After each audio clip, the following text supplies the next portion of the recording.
Tras un elefante me fui un día y me perdí. Y en la blanca espuma de tu cielo me encontré. Lindos pececitos de colores por ahí.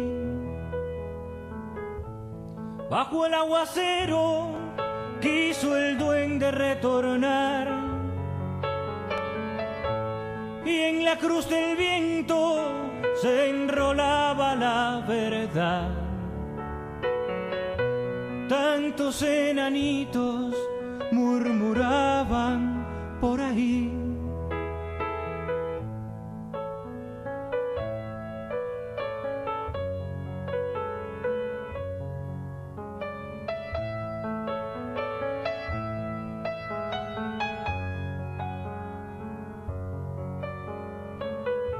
Tengo un nada tengo y un aviso de volver.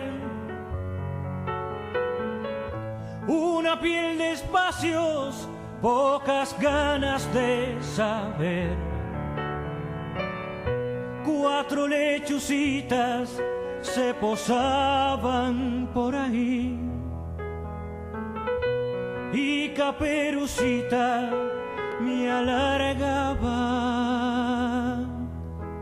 la nariz.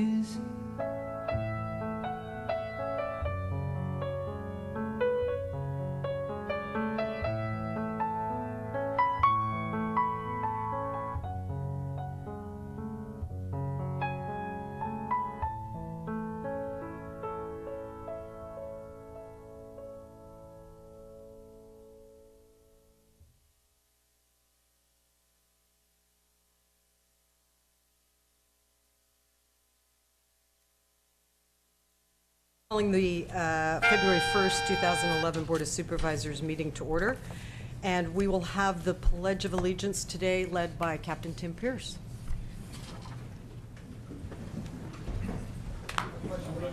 To the flag of the United States of America and to the republic for which it stands, one nation, under God, indivisible, with liberty and justice for all.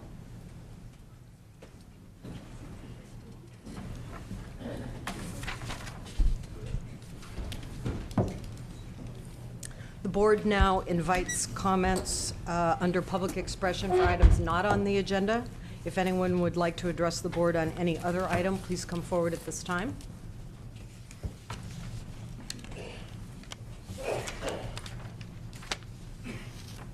Please state your name for the record, and you will have 3 minutes. And again, this is for items that are not on the calendar for today. Thank you. Confused. My name is Nona Perry. I live in Ukiah, and this is for items not on the agenda. Correct. So a letter that would be for or pro the slaughterhouses on the agenda or not on the agenda? Yes, it is on the agenda. We will get to that later. Any other items? Yeah, Jim Reese, I live in the county. I read in the paper a week ago or so that the board had approved a moratorium on the installation of smart meters. And I got a letter in the mail yesterday from PG&E that they would be installing a smart meter in my house. I called their service representative and talked to her. Shauna was her name, yesterday morning at 11 o'clock, and told her what I'd read in the paper and that I opposed the installation until more studies were done. And she came back and told me that they were not honoring the Board of Supervisors' motion to withhold on the installation of the smart meters. Well, So I thought you ought to be aware of that. I appreciate that, and I have had some similar input from constituents on the coast. I was told by the PG&E representative, and what I will do, because I had another one on my desk to follow up on, I will get in touch with our PG&E public relations representative, and that person's out of Eureka, to discuss this issue. So it would be good if you gave your name and your contact information to the clerk before you depart today. And we'll discuss this, because the information she had given to me is, at least in coastal Mendocino, they would not be starting any installations till May. So we need to obviously get clearer parameters about what their procedures are going to be relative to the ordinance or whatever, just going forward. We need to know that. A number of my other friends are concerned about this also. I don't know whether they've received the same kind of information that I have. Well, we certainly will follow up. Thank you very much. Any other comments for items not on the agenda? Okay, the chair announces that there will be a continuation of the January 25th board meeting and the workshop meeting minutes to the February 15th, 2011 meeting. We'll now go to the consent calendar. Would the clerk please establish proper notice? Yes, proper notice was established. Thank you. And to the board, any items to be pulled for separate consideration, and then we will go to public comment for agenda items. Supervisor McCowan. Thank you, Madam Chair. I would like to pull item 1 for discussion. Item 1 has been pulled. Any other items for either discussion or separate consideration? Supervisor Hamburg. So, Madam Chair, I'd like to pull item 7. Item number 7 has been pulled. Any other items? So we will go to public comment for all items except for the 2 that have been pulled, which are items number 1 and 7. Any comments from the public on these items, and then the board will vote?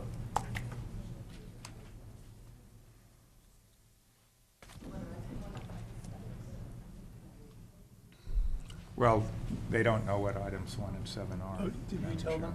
Items number 1 and 7. Would the clerk please read just the agenda titles for those 2 items? Yeah, approval of agreement with Swanson Services Corporation related to the provision of inmate commissary services. And number 7 is approval of letter of support for the Economic Development Finance Corporation grant submittal to implement phase 2 for the meat harvesting / processing facility. Thank you. So the board will be hearing comments from the public for all items except those 2. Those 2 we're going to be taking up separately. Any other comments on other items? Okay, seeing none, we'll go to the board. All in favor for the remainder of consent? We need a motion. Oh, that's And right. I'll move approval of the balance of the consent calendar except for items 1 and 7. Thank you, Supervisor McCowan. Seconded by Supervisor Pinches. All in favor? Aye. All opposed? Hearing none, carries unanimously. So we do have a timed item at 10. Supervisor McCowan, let's go to you first for the item you pulled. Yes, Madam Chair. I think there's a number of issues that have been raised with this contract for commissary services in the jail. One of the bidders is stating that they bid based on all of the information in the RFP, and they assert that they could have provided all of the services that are to be provided by the company recommended for the bid. I think this is potentially a pretty involved item, since it also gets into supporting a local vendor over out-of-the-area vendors. And my preference would be that it be pulled and that it come back on the regular agenda when we have time to fully discuss it, rather than try to jam it into the agenda today. Any other board comments at this time on item number 4.1? Supervisor Pinches. Well, I completely agree with that, Supervisor McCowan. Also, you know, because this is, I believe, all county dollars, there's no federal or state dollars involved, so the local preference, 5% preference, would apply to this contract. Is that right, Kristen? Kristen McMenemy, GSA Director. You're correct, Supervisor Pinches. We did apply our county policy number 1, our 5% local preference for local vendor preference was applied to this particular contract, so. Let's go to the public. We do have one member of the public wishing to speak and address the board on this item. Dave Kindop, please come forward and state your name for the record. You'll have 3 minutes. Thank you. If the board plans on pulling this item and giving it further consideration at a later date, I'd reserve my comments for a later date. All right, thank you. Supervisor McCowan, how would you like to proceed? Did you want to hear from staff? If we could hear from staff, and then I'm ready to make a motion. Okay.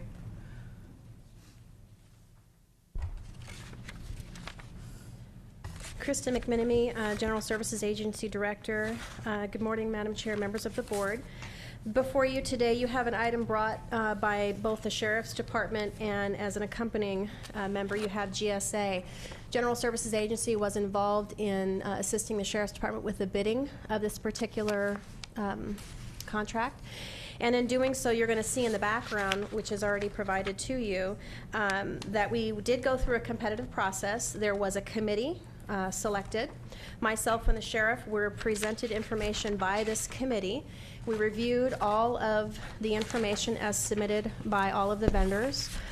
And 5% local vendor preference was applied to the local vendor that did submit a response to this particular proposal. Unfortunately, the response by the local vendor was, it was found basically almost to be non-responsive, and if you actually look at some of the detail, you will see that. And so another vendor was chosen. It was a fair and competitive process, and that's really it. We're not allowed to give any other preference to local vendors other than your policy 1, which is a 5% local vendor preference. And even with that, it still was far behind as far as the response goes, and the dollars being saved by the Sheriff's Department, which the Sheriff, Tim Pierce, can come up and discuss with the board if you're so interested. Supervisor Pinches. You say it far behind, but according to this document here, said that the cost of doing this is going to, or it's going to be a savings of $4,800, but you read further, it says the cost of installation is going to cost not to exceed $15,000, but that's going to come from the inmate welfare fund. Right. But it's still a cost. I mean, that's can over have 3 years before you recover the cost of making the changeover. And I can have Mr. Pierce talk to you with regards to the benefits of this new particular system that is going to benefit the commissary and the jail, if you would like to hear from him as well. Well, I guess the main question is, under the present contract for these canteen services, they're the present vendor, they wouldn't need these changeover costs? Is that, they would need those? They would, in order to do the automated system that we're looking at doing here and what was requested in the So whether request it's for the bids. existing contractor or a It new doesn't- contractor, those costs Those would changes are going to be- have to be made in order to get the system in that was desired and what was asked for and requested by from the request for proposals. I have a question on that, Ms. McMenemy. Why not, and it's not specific really to what it's not specifically about the contract before us. It probably would be applicable to any, but why would there not be some form of cost sharing with respect to the kiosk installation? Why would that not be either a cost borne by the exclusive contract of the vendor, or at least a cost share with the county to have it, basically be more competitive and more of a win for the county? Is there any way to address that issue? I'm going to go ahead and let Lieutenant Pierce go ahead and answer that question. Or Captain Pierce. And state your name, please.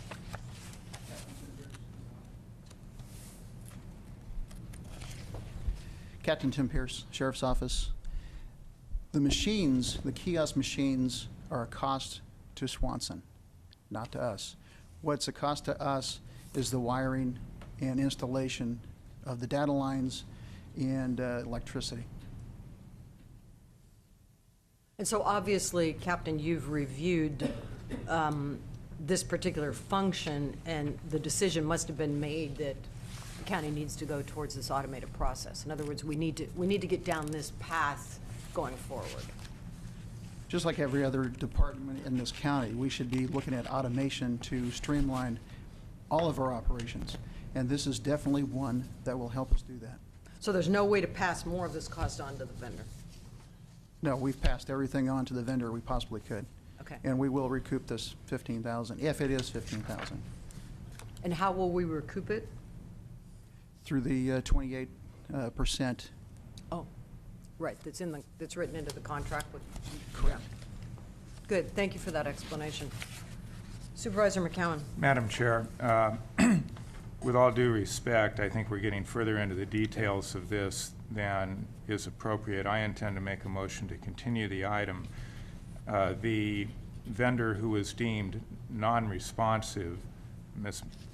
McMenamy characterized it as almost non-responsive, claims that they were responsive, that they were prepared to provide the same services that are to be provided by the selected vendor. And I really think we should have a full discussion of that without bumping up against, the other items on our agenda. So I will make a motion to continue this item to a future agenda. I'll second. Okay, we have a motion to continue this to a future agenda and have it listed on a regular calendar, not consent. Any discussion on that? I'm just wondering if a date certain might be part of the motion. Would that be appropriate, or I just leave it to don't want to staff? leave it hanging around, because I'm sure these are cost savings that Right. the sheriff and the captain are anticipating as part of trying to deal Within with their 30 budgets. days, would that work for staff? Or do you have a date you would like to suggest? Either, Madam Chair, either March 1st, the 8th, or the 15th. Well, I'd say probably the earlier would be the better choice. The earliest, the first is still 30 days away. Okay. I agree. So let's plan, Yeah. February March 1st. 15th is the full agenda, Right. so. We've got a full agenda for the March 15th. 1st. March then. 1st. So the motion would be amended to continue the So- item to March 1st? I just want to ask, Supervisor. I haven't had time to even read this document, which is one of the reasons that I'm going to support the motion. But I was just wondering, when is this contract due to go into effect? 90 days. 90 after, days. If there's approval. Okay. Yeah, I mean, I'm just trying to say that I don't want to hang up. We've obviously got a lot of budget problems in the sheriff's department already, and we don't want to add to them by delaying things that could help toward that goal. So anyway, I'm ready to support the motion based on a March 1st for bringing the item back. My sense about this is that the county staff has really already done their due diligence. They did a competitive process. I feel like, that isn't the best use of this board's time. I'm not going to oppose it. I think if supervisors feel that we need a more comprehensive discussion, I'll support that, because that would be the will of the board. But I feel that clearly the Sheriff's Department and GSA have worked together and have really done their due diligence and have come up with a cost-effective means of going forward. So I feel like, again, it's getting into the form of micromanaging on an issue that I think we need to be spending our time on larger policy issues. But I'll certainly support it because my colleagues want a longer discussion. Fine. Supervisor Pinches? Well, I don't have any documentation or saying what the second bid was. It's just maybe a second attempt to try to keep some local jobs in an over 8-year period, just $1,600,000 to keep that $1.6 million circulating in Mendocino County. Okay, so I we'll mean, have that that's- discussion on March that's- 1st. Okay, no further comments from the board. All in favor, say aye. Aye. Aye. Opposed? Hearing no opposition, motion passes unanimously. Thank you very much. We ship too much. Let's go on to the other items, since we do have some time now that was pulled. That would be item number 7, I believe, from consent. Was Yes. that Supervisor Hamburg? Yes, Madam Chair. This is a letter of support for EDFC, the Economic Development and Finance Corporation, submittal of Phase 2 grant application. And I see that Maury Roden and Mary Ann Landis are in the audience. And I know both of them have been very involved in this grant procedure. In fact, at the last meeting of the EDFC, there was some discussion of this item brought up by Councilwoman Mary Ann Landis, in which she reported to the EDFC that the Meat Study Committee, such a great name, the Meat Study Committee, has completed the EDA grant, has gotten comments back from EDA, and will be submitting it next week. And that is the grant that we're talking about, is that correct? Yeah, and that also a Columbia Foundation grant has been submitted, and that John Harper of the UC Extension office has been contacted by a firm called Mindful Meats, which sounds very Mendocino County to me, about the possibility of them locating a processing facility in Mendocino County. And it was also reported by Councilwoman Landis that Covelo has received funding for a mobile processing facility. So it indeed seems to me that things are moving forward with doing some local meat processing, and I'm very supportive of moving forward. On the other hand, I didn't think this was an appropriate item for the consent calendar, and I think my feeling about that was confirmed when I started getting emails and calls and letters, because anytime you bring up the words meat processing, there are a lot of people in the valley and in the county who are very concerned about it. So that's why I pulled the item off consent. It's certainly not out of being opposed to submitting of this grant, but I do feel that members of the public were a little expressing their concern. I saw a letter to the editor by Ron Epstein, and as I said, I got several calls as well. So I would just like to, Madam Chair, if you would be so willing as to allow any members of the public who are here to address this item to do so, and then we can move forward. Certainly, Supervisor, we would go to public comment on the item before we take any action. Supervisor Brown? Thank you, Chair Smith. I did not mean to cause a huge problem. As you know, speaking to a controversial issue, I did bring the matter up at the last board meeting and thought I was instructed by this board to bring it forward on consent. So it did what it did, and certainly I appreciate hearing from individuals of the public for and those that are opposed, and so I appreciate Supervisors Hamburg's willingness to pull it off and to hear from the public. So I'd like to go there as well. So we'll go to public comment on agenda item 4.7 on consent. Anyone wishing to address the board on this item, please come forward. State your name for the record. You'll have 3 minutes. Again, my name is Nona Perry. I live here in Ukiah. From what I understand, this letter would be a non-controversial issue and would be part of a block of items that would just be voted on, and then you would move on. And I do feel that this is very controversial. I think it's been controversial for a long time. I was here several months ago with several people who were feeling that possibly a more sustainable way of going within this county would be not the slaughtering of animals. I do believe that Albert Einstein was right when he said that the long-term consumption of animals by human beings is not sustainable over time. And I think that if the county were to look at some other options, we would be a lot better off, considering this is a wonderful agricultural area where we can grow food to feed people and not kill animals to feed people. I feel it is important to pull it off of the agenda for now and to consider it a controversial issue no matter what. Thank you. Thank you. Any other members of the public, please come forward.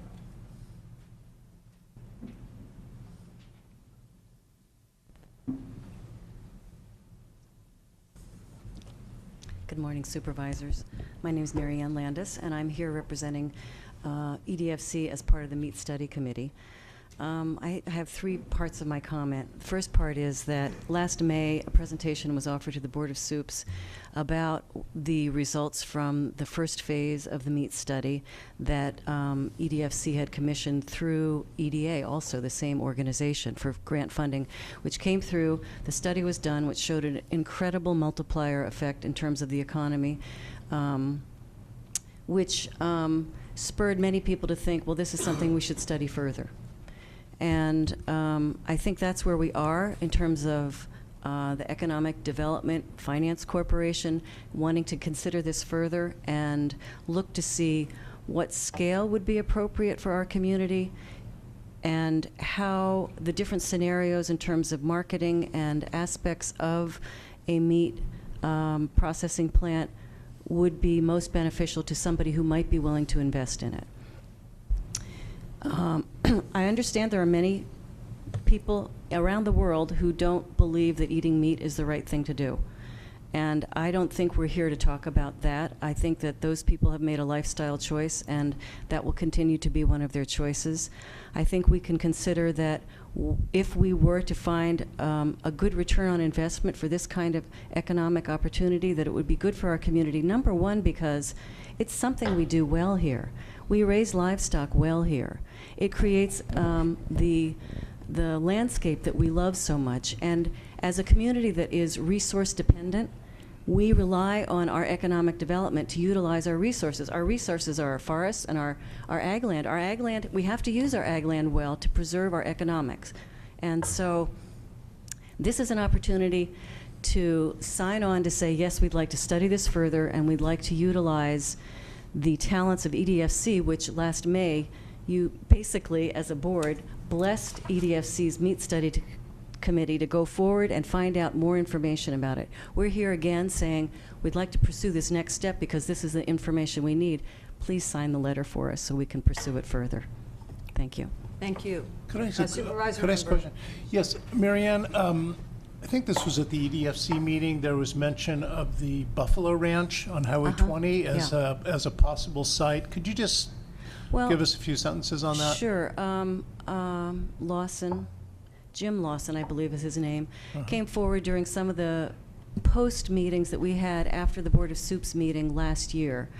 And in discussion with a lot of the producers, was one of the people that said, well, I would consider putting it on my property. There was no promise there, but it was a concentrated enough interest that he volunteered that information, as well as saying that perhaps he would invest in it.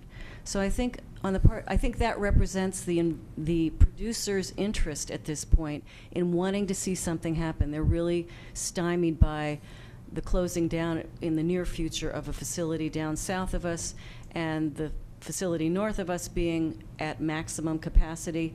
And so they're driving long distances, and it's really hampering their ability to do what they do well, which is in many respects the kind of meat that people want to see, which is grass-fed beef and the niche marketing of healthy meat. So, well, the reason I bring that up is that there are people who would feel much more comfortable with this project, depending on where it's sited. And you know, siting is a huge part of it, and it's a whole lot different talking about siting a processing facility like this in Ukiah Valley, for example, as opposed to siting it, you know, at the very edge of the county on Highway 20 on that large tract of land out there. So, you know, I think there is a lot of interest and curiosity. I mean, I saw, I think it was yesterday's Daily Journal. You know, it was on the front page, you know, that the board was going to discuss this procedure, and there it was on the consent calendar. So I'm just saying there's a lot of interest.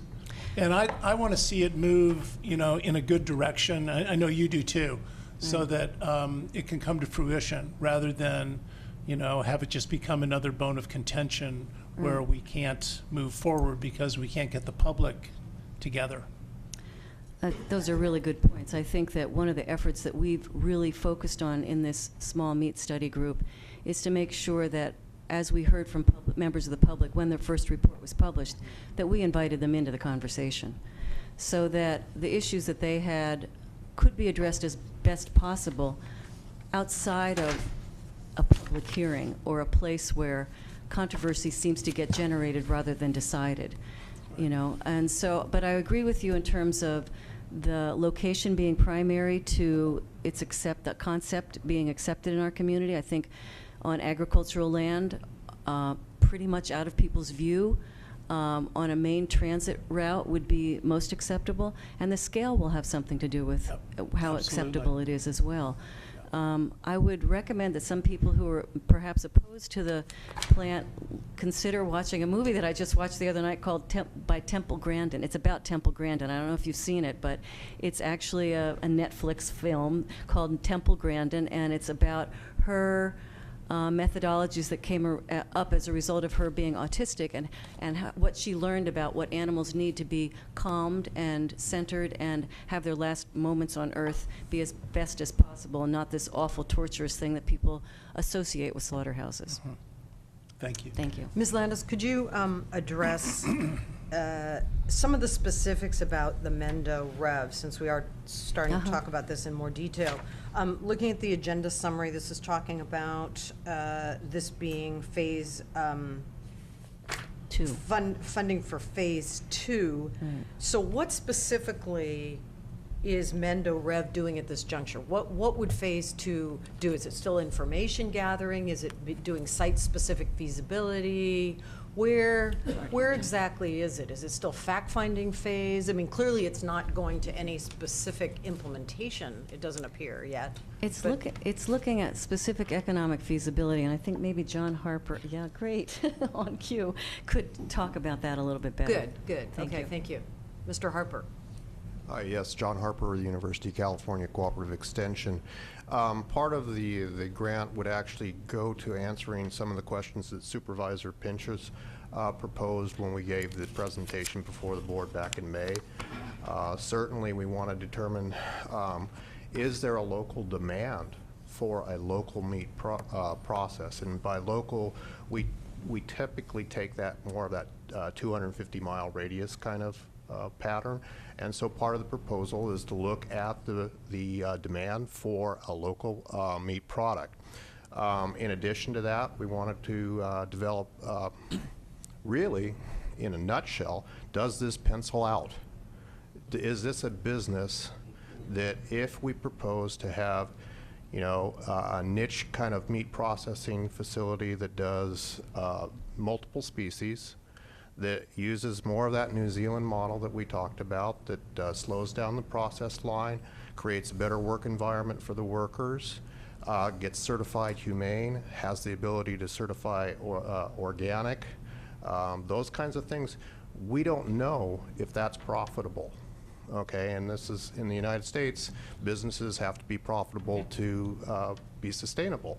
And so this particular study would actually delve into the financials of that based on some of the inputs as far as the demand. We would also do an analysis of the present competition, because competition enters into the factor. There are a few processing facilities still left in the North Coast, not too many. As was said, most of them are at capacity. There are only 2 who do certified organic processing, and that's 1 day a week. And our producers routinely have problems, even selling at the local farmers markets, the ones who are doing it right now, and issues of getting their product to the market because of this lack of facilities. From a food security standpoint, going back to more of the old days of a local supply is certainly safer. It scares me a little bit the way we've evolved. If we talk about any kind of terrorist activity, our food chain, our food supply is at risk, and it would be very easy to stop it. And it could be devastating to not just the economy of Mendocino County, but to the United States.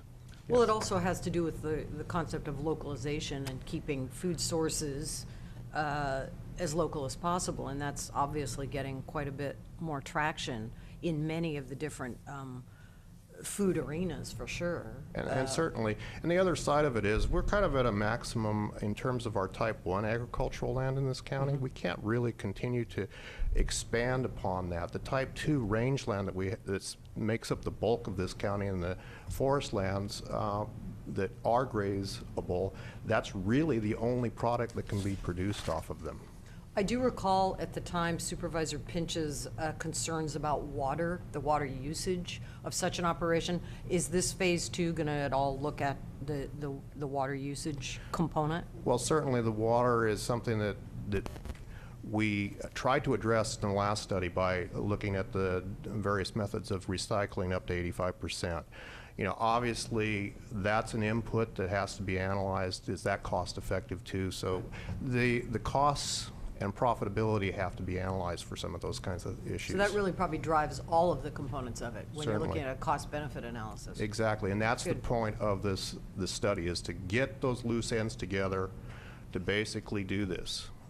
Let's- And Mindful Meats was mentioned by Supervisor Hamburg, and those two women who are involved in that project, they have contacted me. They read the previous study.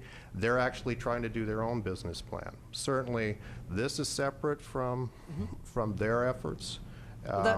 This has been really helpful in terms of what Phase 2 means. Supervisor Hamburg. Yeah, I just wanted to comment that it's not going to take terrorism to interrupt our county meat supply. All it's going to take is $7 a gallon gasoline. Exactly, yeah. I'm not saying that's going to happen in the next year, but obviously as our fuel prices increase, the needs for economic security, including food security, increase as well. Yeah. Thank you, Mr. Harper. We'll go to Ron Ornstein, please, for public comment. Yes, I'm Ron Ornstein. I am the actual chairman of the Meat Committee. The Meat Committee was formed about 3 years ago, primarily in response to the opposition that had occurred the first time the meat project came forward. At that time, as you may recall, there was a lot of widespread opposition when everybody thought that a slaughterhouse was going to be built across the street from downtown.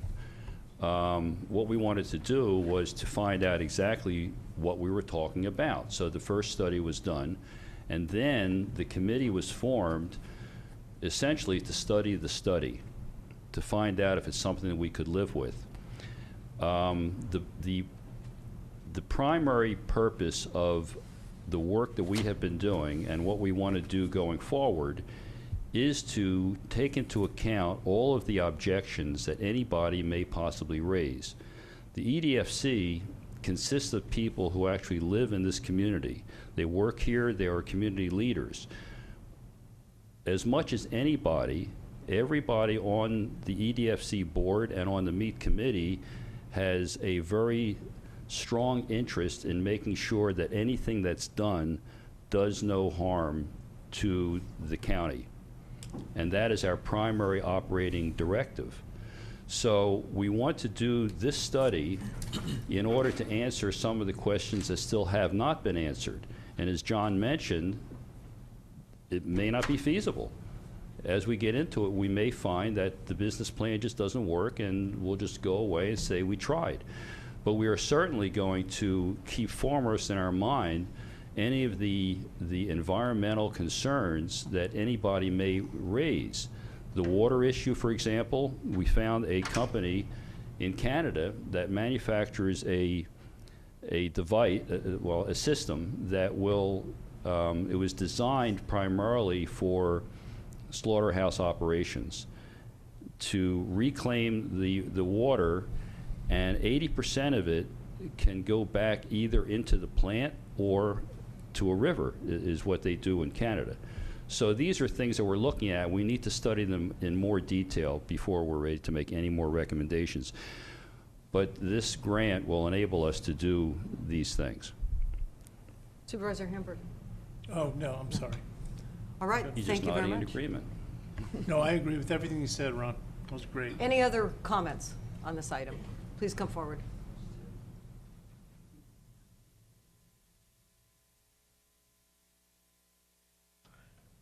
Ernie Fine, I live in the county. I haven't taken a position on this, but I do know that there's a big difference between 8,000 animals or 80,000 animals, and I'm wondering how close the county is going to be able to keep track of it. If the study comes in that it's really not, or it's marginally feasible at 10,000 animals per week or month, and then after a year or two, people lose interest, and it goes from 10,000 animals to 40,000 animals, as all the other capacity slaughterhouses in California are doing. What controls do we have? I think this is such a complicated issue. After 40 years in this county, I really don't want to have a nasty affair here. The other slaughterhouses, I'm from Chicago, and it's entry-level workers into the United States that are willing to work at these places. It's pretty grim. So admittedly, some of the models that are coming up are wonderful. I'm just wondering what concerns we have down the road, if this is going to be economically feasible. I think this needs to be studied and open to the public so we can read phase 1 and if there is a phase 2 of the grant, that we can read these things. In other words, I want more input into it. I want to be able to intelligently look at the data and say, does this make sense for the county? Thank you. Thank you. J.R. Rose, followed by Wendy Clifton.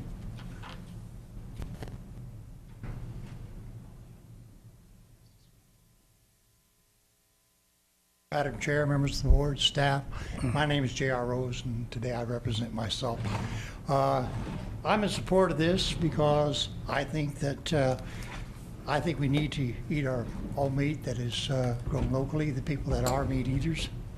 And there's people within this county, I sit here and listen to this over the last year and a half or so, this proposition that they've brought forward for this processing plant. I see people that came forward for the ranchers and stuff that said, hey, put this on my property and not put it in a area which there's a lot of people and stuff.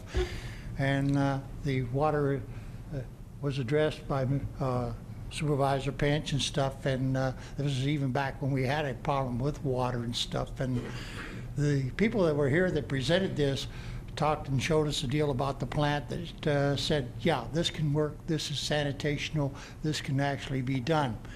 And here, we're a rural community, we're a farming, logging community. It's ranchers. It's be a good idea and a good place for the local ranchers and people to bring their meat to and have it processed. It's good for the restaurants, it's good for the stores that want to sell it. It gives us a reduction in the price of the food and stuff. So I would recommend this board approve this and send it in for it, because as one of the people that out here, we need a break and without paying a bunch of high prices for stuff that's imported in. Thank you. Thank you. Wendy Clifton.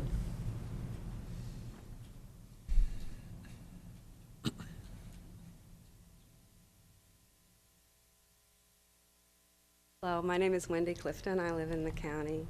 I'm just a NIMBY person. I think it's the responsibility of local citizens to take care of the environment where they live. And you can call it a meat harvesting processing facility, but I would say for my taste that's a bit delicate. I think it would be better to be more direct about what we're looking at. A slaughterhouse is a nasty business. It's controversial, and it is controversial in this community. The proposal has been discussed by local ranchers and those who approve of the project and those who are interested in being involved in it. Certain other individuals from the public have been invited to discuss the issues, but I would like to see a much wider sample of the population's opinion on this subject before it goes forward. Thank you. Thank you. Any other members of the public wishing to address the board on this item? Please come forward. Hi, Kate Magruder. I live in Mendocino County. I think it's essential that this go forward to just find out more information about it. It's clear it's controversial. It's clear there are many concerns. But I think that what we really need to do is what the study is asking us to do, which is let's find out more information, and this is the next phase. I care very much about this environment, as we all do.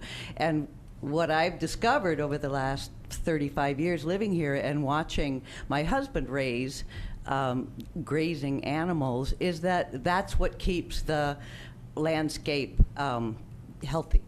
And that, as John Harper said, much of our landscape is suitable for grazing, and really not much else unless you want to subdivide it up and make it into, into housing sites.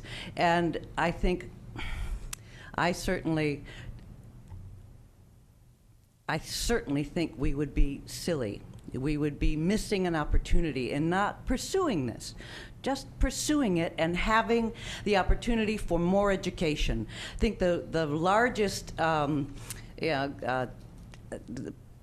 obstacle that we're running against is misinformation, and the image that people have of what this might look like because of what they've seen on Highway 5 with Coalinga, and that, or in Chicago, or the nightmares. And we can do better.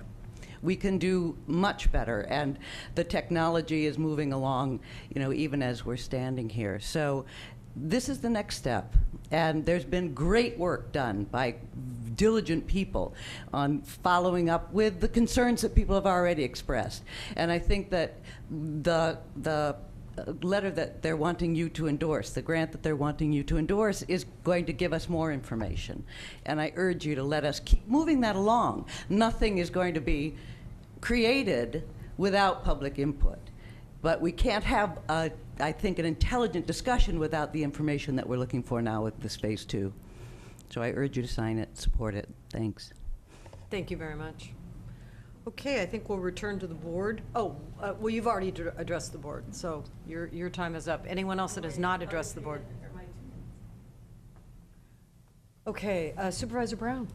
Thank you, Chair Smith. And I'd like to thank everyone today, both speaking for and against this agenda item, because it does take time out of your life. I think the information that has come forward, Mr. Fine, the study will probably answer many of the questions that you still have in your mind. So I'm ready to move the motion to approve a letter of support for the Economic Development Finance Corporation grant submittal to implement phase 2 for the meat harvesting processing facility. Second. Okay, we have a motion and we have a second. Discussion. Supervisor Pinches. Yeah, I've got a few things I'd like to say on this. This is actually one issue where I can say I know a little something about. Back in the 70s, I took a 2-year correspondence course. I'm actually graduated of the National Institute of Meatpacking, which at that time gave me the qualifications to be a federal meat inspector. So, I'd like to address the issue of meat. First of all, the major benefits of beef, lamb, pork is not necessarily to keep people's food system going, but it's, as an example, insulin comes from beef byproducts. Most of your pharmaceuticals are derived from animal byproducts. So even though you may not like a New York steak, I'm sure you have a relative that probably depends on insulin to keep it going. So, meat is a bigger, in the livestock industry, it's a bigger sustainability product for people than most people even know. If you really dove into all the products that are derived from animal and animal byproducts, you'd be amazed to see what's supported from that. As far as the facility, we're probably right in the center. I see Mendocino County's in the center of 5 what you call local auction houses where livestock is brought to on a weekly basis. You got Fortuna, Petaluma, Shasta, Orland, and Galt. And if you look at the map, we're right in the center of that. So that adds to the volume and the availability. That's no place probably in the West where we have the crossroads of 5 facilities that are auction houses where the pork, lamb, and beef is brought to.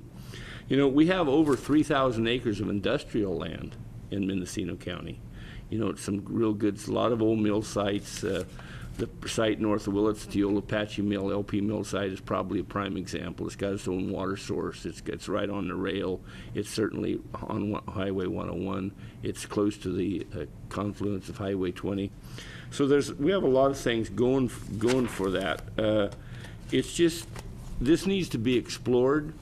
Normally the process would be you'd find a private entrepreneur that say, hey, I want to put in a facility, and they would bear all of this.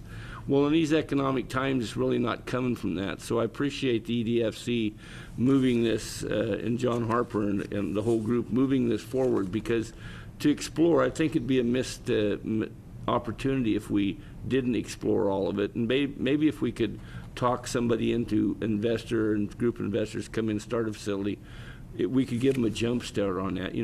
Everything in Mendocino is controversial. I mean, we've seen a prime example of that. How just last week, how if you propose to do something in this county, you get lackluster support at best. But if you come to this county and want to stop something, it seems like everybody will drive for 3 hours to get here to stop anything. And, you know, maybe that's not just Mendocino County's problem, that's kind of California as far as the meat industry. You know, there's huge slaughterhouses being built, but they're not in California. You know, I mean, for some good reasons.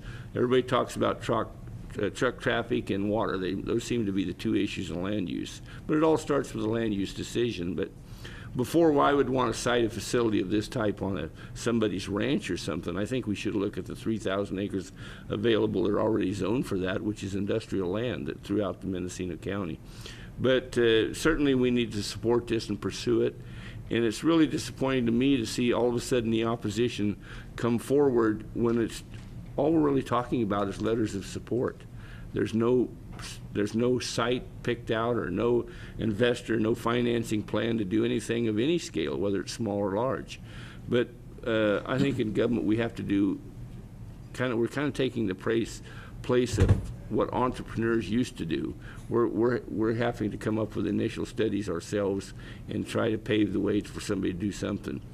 But I think the livestock industry is going to be around this county for a long time. As was said, most of the land area in this county is suitable for livestock and grazing. And that's really how you convert, you know, your crop is really your grasses. All you do is take the livestock to convert the grasses into a product that you can sell and utilize. I don't think many of us can live off of grass out there, but you might try it, but you might get pretty poor the first winter. But anyways, so it's certainly, I appreciate the effort to move this forward, and I think that the more studies and the more information we have on the feasibility and availability of the product and everything will be good information that we'll have for a long term. You talk about an 80,000, the number of 80,000 head facility. You know, we only have in this county about a 11,000 head mother cow operation in this county totally. That's totally way underutilizing the land area and the grasses and whatnot we have out there. I'd like to see that expand upon, but you know, a lot of people that own land elect not to have any grazing done on their property, and that's a private property rights. But we are totally underutilized when it comes to livestock grazing in this county. Anyways, I support this completely. Thank you, Supervisor. Supervisor McCowan. Thank you, Madam Chair. In the interest of time, I will concur with 90% of what my colleague just said.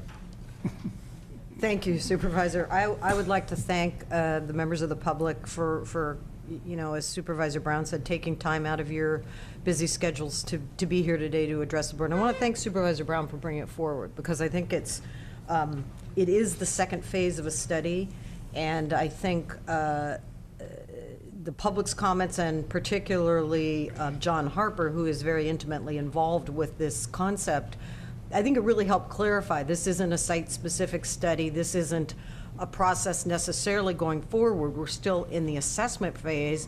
All aspects of the public will certainly be heard from. And the cost-benefit analysis, the economics absolutely have to be addressed, and that's what this phase 2 is going to do. And I'd also like to thank Supervisor Hamburg for pulling the item, because it's allowed us to have this discussion. Fortunately, the agenda allowed for that today, the timing of our other items. And I think it's been a very good discussion, and it's given me a few more educational points on the entire concept, the fact that we took this time. So Supervisor Hamburg? Thank you, Madam Chair. I want to continue the thanking and also thank Supervisor Brown for bringing this item up. And I would like to move that the letter of support from the Board of Supervisors be sent with respect to this Phase 2 grant for the meat harvesting processing facility in Mendocino County. I think we already had that, Oh, we already Supervisor, did that? from Supervisor Brown, and was the second Supervisor McCowan? Yeah. Okay, so good. we Well, I have just want that. to vote for it. Yeah, we have that on the record. We've had comments from everyone. All those in favor say aye. Aye. Aye. Opposed? Hearing none, motion passes unanimously. Thank you for attending. Okay, we have a timed item for 10. We would have a few moments before we could go to the CEO for a CEO's report if it's brief. Would that work, our CEO? Okay. Madam Chair, good morning. Starting with our first meeting in January, you have been receiving a written CEO report. There is, the report is very similar to last week. I think the clerk is passing that out. There are a couple comments I would like to make. Under budget, just to reiterate that February 15th will be our mid-year report, and also that the Executive Office has been participating in weekly CSAC realignment phone conferences. We will continue to apprise this board of what's happening. I think that this is such a serious issue for local government as far as the additional realignment of programs from the state to the county. And if I could just read a couple lines from the latest realignment working group update that came from CSAC. For counties, regarding realignment, for counties, there is not a no-risk option. Every path and every direction from the current situation carries some risk, and many of those paths end in consequences so dire that counties are unwilling to accept them. And the realignment proposal is an opportunity for counties to define the risk. So therein is the reason why there are so many resources going toward working with the state on a realignment proposal. This could be very serious and definitely shift the risk to the counties. So again, we will be apprising this board as we know what's happening. Friday is another realignment phone conference, and we will be on the phone conference. Regarding the report that you have in front of you, I think everything else is the dates of some of the meetings coming forward. Lastly, I would like to say that, let's see, actually there's two things. Under Executive Office updates, I had mentioned that I attended Sonoma County City Managers meeting and that there will be a shared services workshop. That will be on March 16th in Santa Rosa. I will be attending, I believe, the city manager from Ukiah and possibly the city manager from Fort Bragg and Willits. Additionally, the Executive Office is working with General Services to secure the posterior corridor to the board chambers. Effective February 15th, the corridor will be locked to the public. We will have signs up starting the end of this week stating that fact. So I wanted to be certain that the board knew. And also, we will not be having a board meeting next Tuesday on February 8th.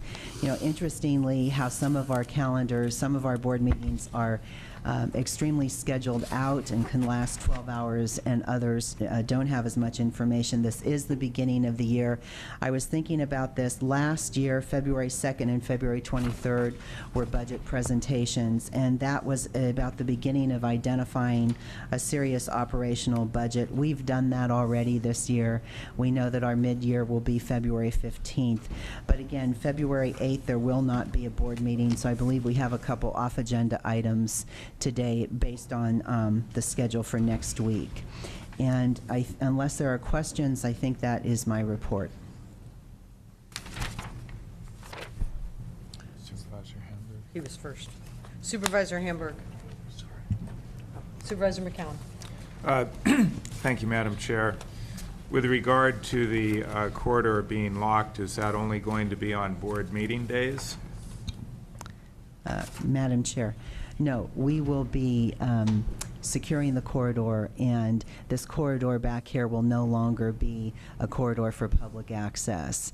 And we have looked at the building and the different entrances and exits in the building, and it should not be a problem for the employees in the building or the public. I will request that that be an agenda item for discussion by the board.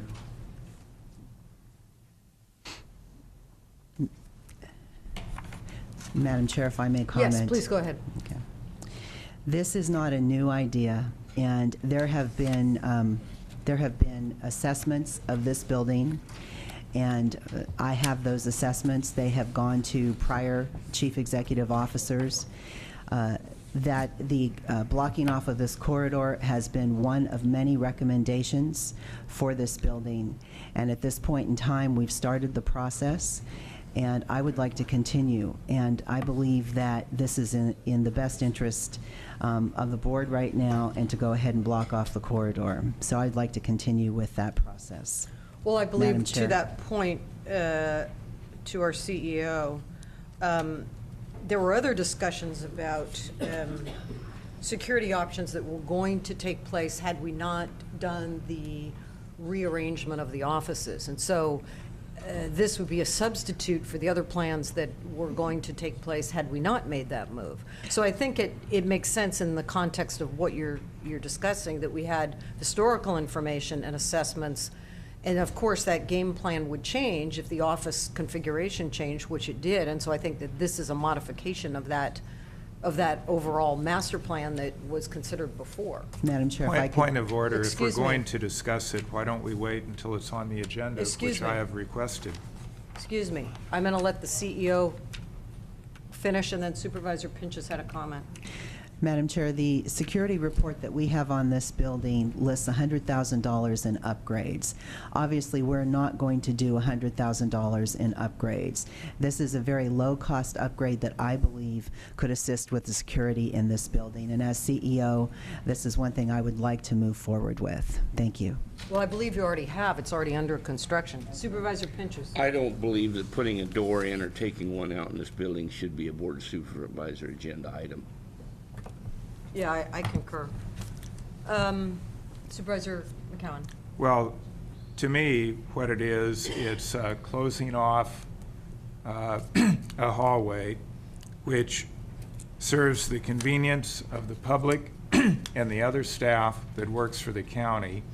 And it, I think, creates the impression that we're trying to insulate ourselves from the public. And the way that the security issues have been explained to me, it's been presented that it's primarily a concern when the board is in session. If that's the case, why close it off every day in order to provide the added security on board meeting days? So if no other member of the board thinks this is worthy of discussion, I'll drop it. But I think that it does create an inconvenience to the general public, to our staff, and I think creates, again, the impression that we're trying to limit our the ability of the public to have access to us. And I disagree with all of that. Supervisor Brown. Thank you, Chair Smith. I hope that all the comments are taken into consideration, and the concerns expressed by Supervisor McCowan are some concerns that I also have. However, I don't believe this is a topic that belongs at a Board of Supervisors level, so I do agree with Supervisor Pinchas. All right. Thank you very much. Let's move forward for our timed item. This is a 10 o'clock timed item. This is item number 5C. Anyone that is going to want to address the board under this topic, please bring forward the forms to the clerk. You will have 3 minutes when you are called.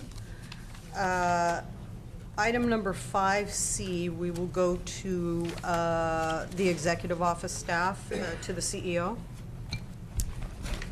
Thank you, Madam Chair.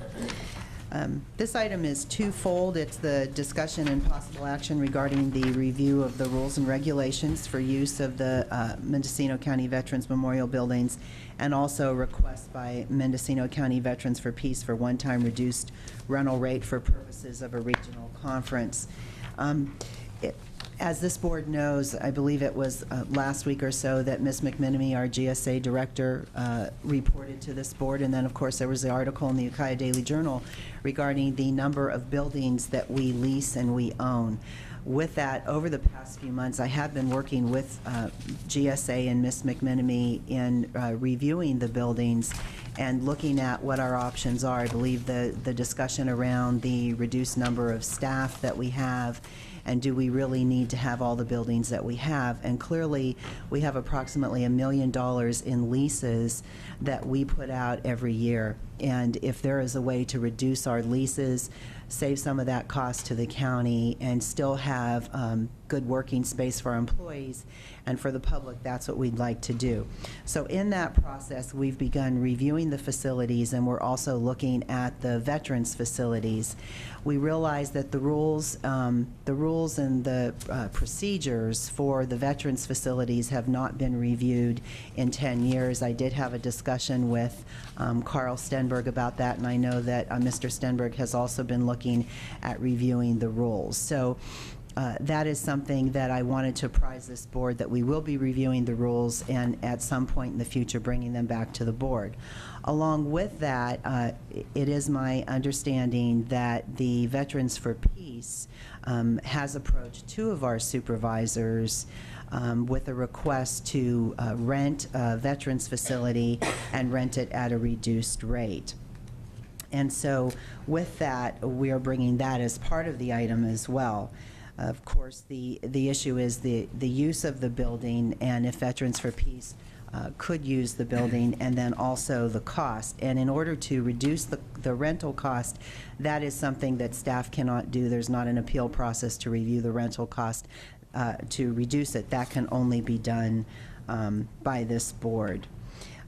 At this point, it is my understanding that the Veterans Service Office has not received an application or a deposit by the Veterans for Peace to utilize the building. And if this information is updated between 9 o'clock this morning and now, I would ask that staff update that. So regarding the recommended action, 1, it's to direct staff to continue to work on the Veteran Service, the facilities and the rules, and also that this board either refer the issue of Veterans for Peace renting a facility back to staff to make the determination, or the board can make the determination.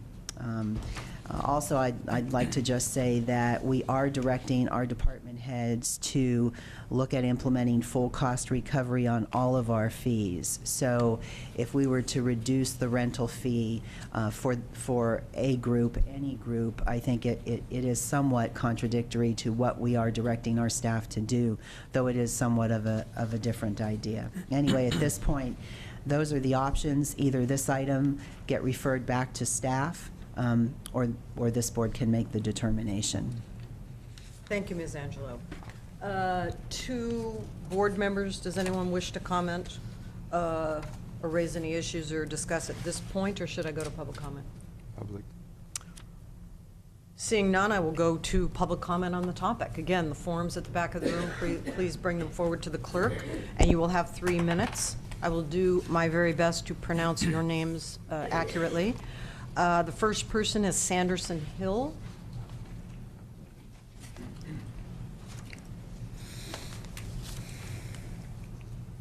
Good morning. My name is Sanderson Hill. I'm also known as Corporal Sanderson Hill, United States Marine Corps retired. I am a lifetime member of the Disabled American Veterans and a card-carrying member of the Veterans for Peace.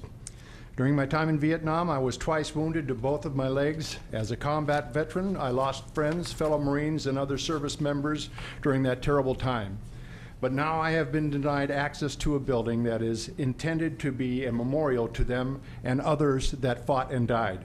Today, I find that I cannot speak to anything other than peace. The VFP is a non-government organization, an NGO, that is recognized and represented by the United Nations. By IRS definition, the VFP is a 501c3 charitable organization, not a 501c6 political organization. We should be entitled to use the building in whatever capacity any other 501c3 organization is granted use of the building. This legal status with the IRS has never been challenged, particularly by any other veterans organization. I believe that the record of the VFP stands for itself. We have helped raise monies to support a children's shelter in Baghdad, raise money for a student scholarship, and we showed up in force during the days following Katrina. I am proud to inform you that our local chapter of the VFP 116 raised a total of $550,000, plus uncounted food and supplies for the relief effort.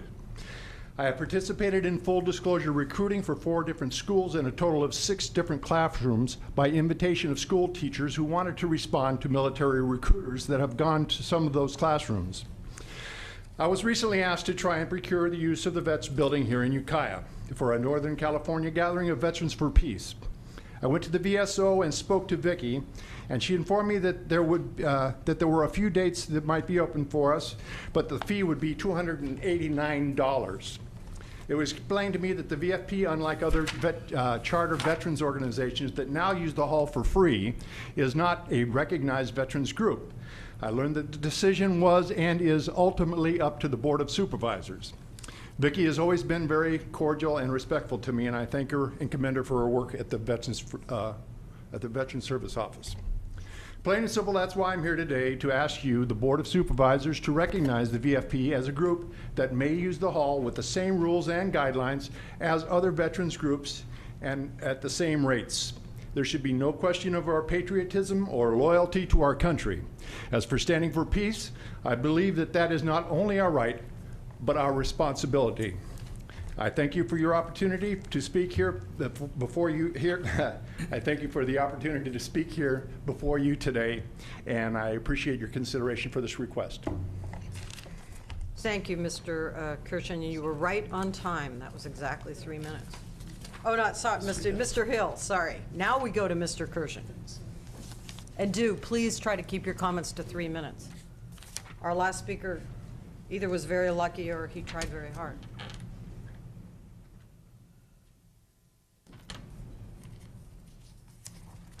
And then we'll go to Roger Ham. My name is Josh Kirchin. I live here and reside in Ukiah. I was in the United States Marine Corps, 2nd Battalion, 7th Marines. And I vote no on this because as I go through their website and I look up, I see a bunch of political agendas and a bunch of workshops that I don't really care for, and they don't go into much. A couple of them, the workshops that I printed out, was building a military resistance movement, veteran service members and allies organizing together. This workshop will be an introductory training on supporting war resistors and being a strong and accountable ally to veteran service members, organizing for change. And another one, building the GI resistance movement. I keep seeing this all throughout their website, and it just doesn't sound really good to me. And then on there as well, I thought to be a complete veterans charter group, you have to have 100% veterans, not every run-of-the-mill person off the street. And from what I get off their website, is anybody that can join this. And that's pretty much all I have to say. Thank you. Thank you. Roger Ham. Followed by Bud Farley.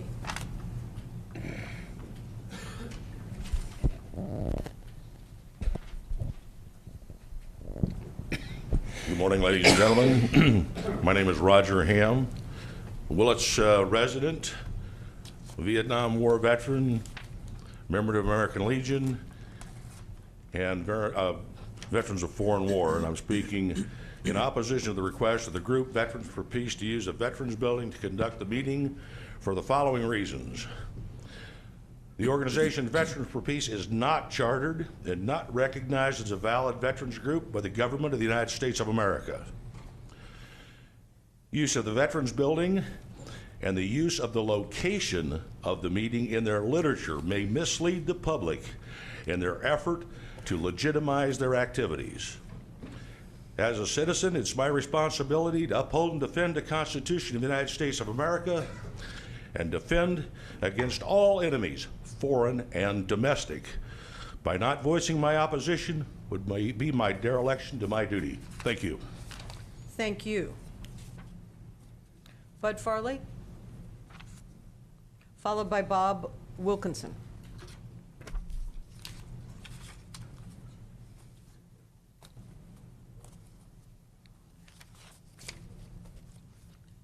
Good morning. I'm a retired First Sergeant, United States Army. I belong to the American Legion and the BFW. I commend the Veterans for Peace for what they are trying to do. However, I feel it is not right to get the building, the use of the building, at a reduced rate. Right now, going over our rules and regulations in Fort Bragg, we are going to endeavor to increase the fee for the use of the building and limit the use of the building even within our own units. Our own units do provide support for the community. However, we're going to limit that to stay within the bounds that that building is for the use of veterans. However, decision is yours, and at times we concede the use of the building to other activities. Take, for instance, the VFW meets on the first Tuesday of the month. When is election day? First Tuesday in November. We gave up our use of the building for that day so our citizens could vote. Thank you. Thank you. Bob Wilkinson?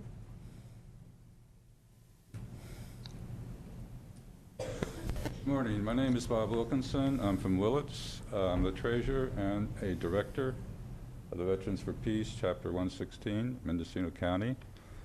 I served honorably for 4 years in the Marine Corps, and we are requesting that the Board of Supervisors allow Veterans for Peace to use the Ukiah Veterans Memorial Building for a regional conference the first weekend in March at no charge or nominal fee.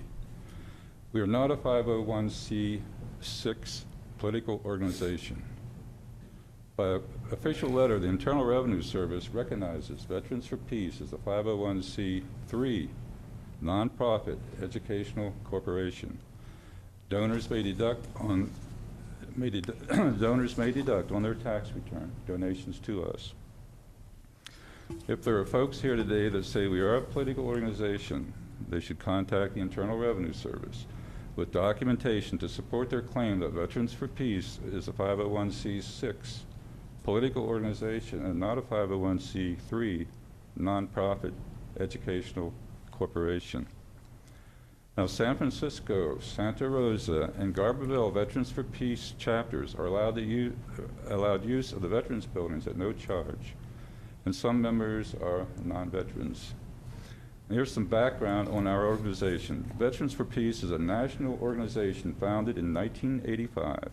Our national office is in St. Louis, Missouri, and comprised of more than 125 chapters in the country.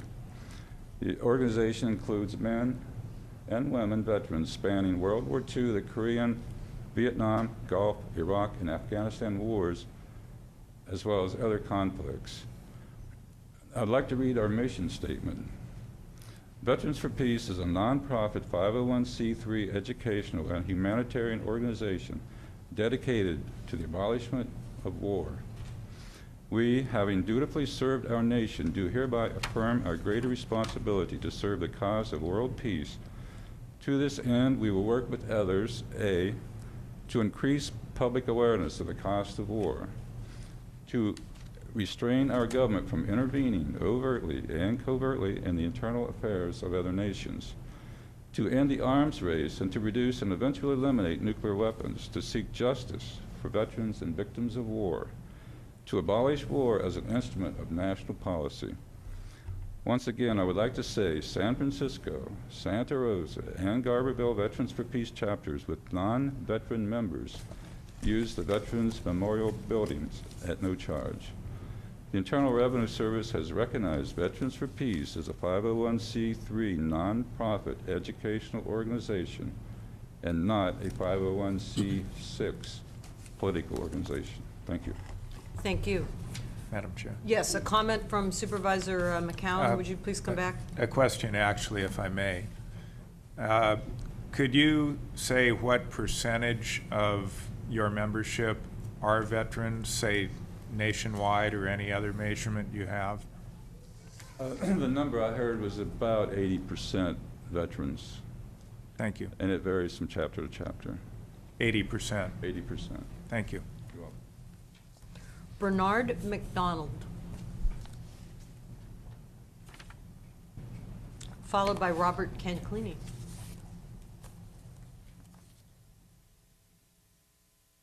I'd see MacDonald, former U.S. Marine, 3 years.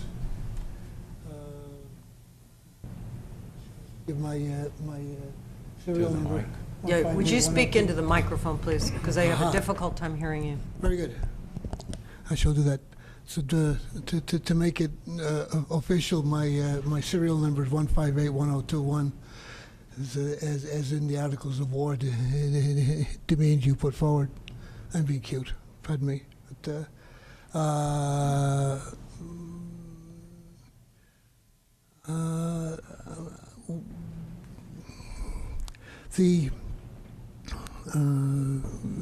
there's a need for Veterans for Peace to have the same status, the same as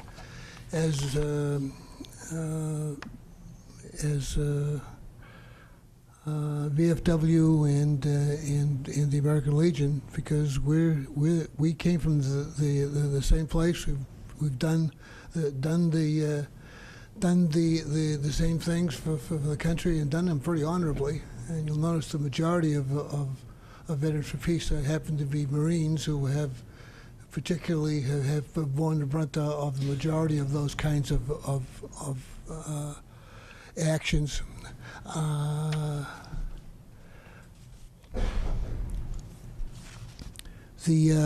mentioned something that although the membership is may be mixed, the voting membership is not mixed. So the decisions are made that way in an attempt to involve the larger public in issues of peace. Veterans for Peace is a peace organization who are coming from our experience with war as is not being an appropriate way to waste American resources, as the Vietnam War was obviously and is now admitted. I'm here because I don't believe that it is appropriate that we impose our will on other nations unless they are indirectly attacking us. And the purpose for this particular meeting that we're asking for equal consideration with the other veterans organization is to organize a peace effort in the entirety of Northern California. This has kind of happened casually. We are in process. We are in process of doing that, to have a larger effort to help people understand that we need to be out of there. Mr. McDonald, you'll have to wrap up your Yes. statements. Time is up. Thank you.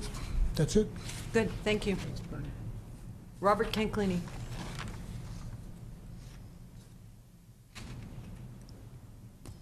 Good morning. My name is Robert Canclini. I am the Adjutant and Finance Officer of Sequoia Post number 96 in Fort Bragg. I've held that office now for almost 14 years and have been around as the county and the Board of Supervisors have done the maintenance of the building. The Post 96 has also participated financially in efforts of the members to maintain that particular building. Briefly, a historical part of the building to the CEO is that in 1930 or 31, the Sequoia Post number 96 purchased that particular lot for that building at $400, deeded it over to the county for $1, and that particular building was built for less than $20,000. It's a reinforced concrete building. And so we're very proud of that building. We're very proud as veterans to have served to defend the Constitution of the United States of America. On that basis, I am opposed to granting the Veterans for Peace a reduced rate on rental about the particular building.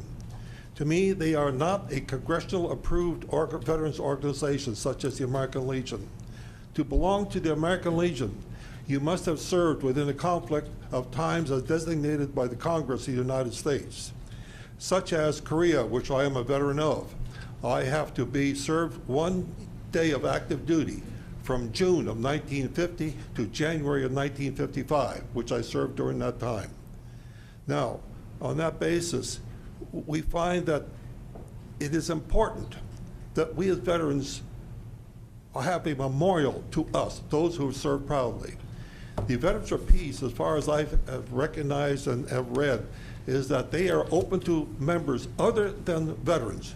To me, that is not something that is not a memorial to a Veterans Memorial Building.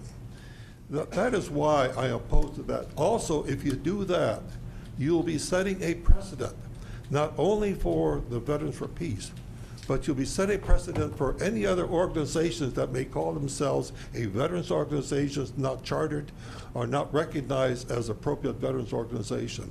You'll set a precedent for others to step in and ask for that reduced rate also. The funds derived from the rental of the building help support the maintenance, the cost of the utilities, et cetera, and which is being done very greatly by the county. So on that basis, then I ask you to very seriously say no to any reduced rate as far as rentals of building, and to move forward with the particular changes to the rules and regulations of the Veterans Memorial Buildings within the county. That started with our building committee of the Fort Bragg Veterans Building, and therefore move forward and change those rates so we're comparable to others. Thank you very much. Thank you. William Bosinger, followed by John Pitts. Good morning. My name is William Businger. I joined the Marine Corps in 1961, right out of high school when I was 18, and I was honorably discharged years later. When I first joined Veterans for Peace in Willits, we were seeking a venue for holding our meetings, and I said to our president at that time, John Pitt, or Pat Tate, I should say, why don't we use the Veterans Building, because after all, we're veterans. And he said, no, we're not allowed to do that. And I must say I was really surprised. In fact, I was quite indignant, because to my knowledge, those buildings were built with taxpayer money to provide meeting space and to honor vets. And I should clarify one point here. There's a very clear distinction in Veterans for Peace between full voting members, members who may hold national office, and our auxiliary. I believe it's about 15% of the national membership are non-voting, non-office holding, at least at the national level, members. They're a support group. For instance, my wife is a member of Veterans for Peace, but she does not vote in national elections and couldn't hold office. So we're not just anyone off the street. In fact, they're very rigid. Each and every member, full voting member, has to provide full documentation of their service, show their official paperwork of their discharge, their honorable discharge, before they can be granted membership. I'm always a little bit concerned when I see veterans groups pitted against one another. It's kind of shocking to me. We're all vets. We all served in the same military. We all lost friends. People died and were injured. And why there's this discrimination is beyond me. I wish that people could agree to disagree. We may have different means for the work that we do, but I promise you that the Veterans for Peace, everyone I've ever met, and I've been on national tours with Vets for Peace, and I've been to the national organization in St. Louis, are patriots to a man and to a woman. But they seek peace. They seek peace through entirely nonviolent, constitutionally guaranteed means. First Amendment guarantees peaceable assembly, the right to assemble, to petition the government for redress of grievances, which is what I think we're doing right now. Your time is up, so you'll have to okay. So anyway, I think that we've done a lot of good work. Our mission is peace, and we're all veterans, all together. So I don't see why we can't all share facilities. Thank you. Thank you. John Pitts.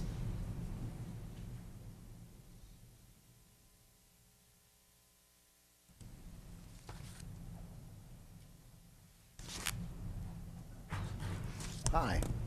I'm sort of a bent penny. I'm here speaking for Veterans of Peace. But I'm very, very proud of my military service. And I'm also a member of the Air Commando Association. I go back east. For the last 3 years, I've gone back to squadron reunions. I have the distinction of flying with the only enlisted man to get the Congressional Medal of Honor. He died in the year 2000, November 6th, of Agent Orange poisoning.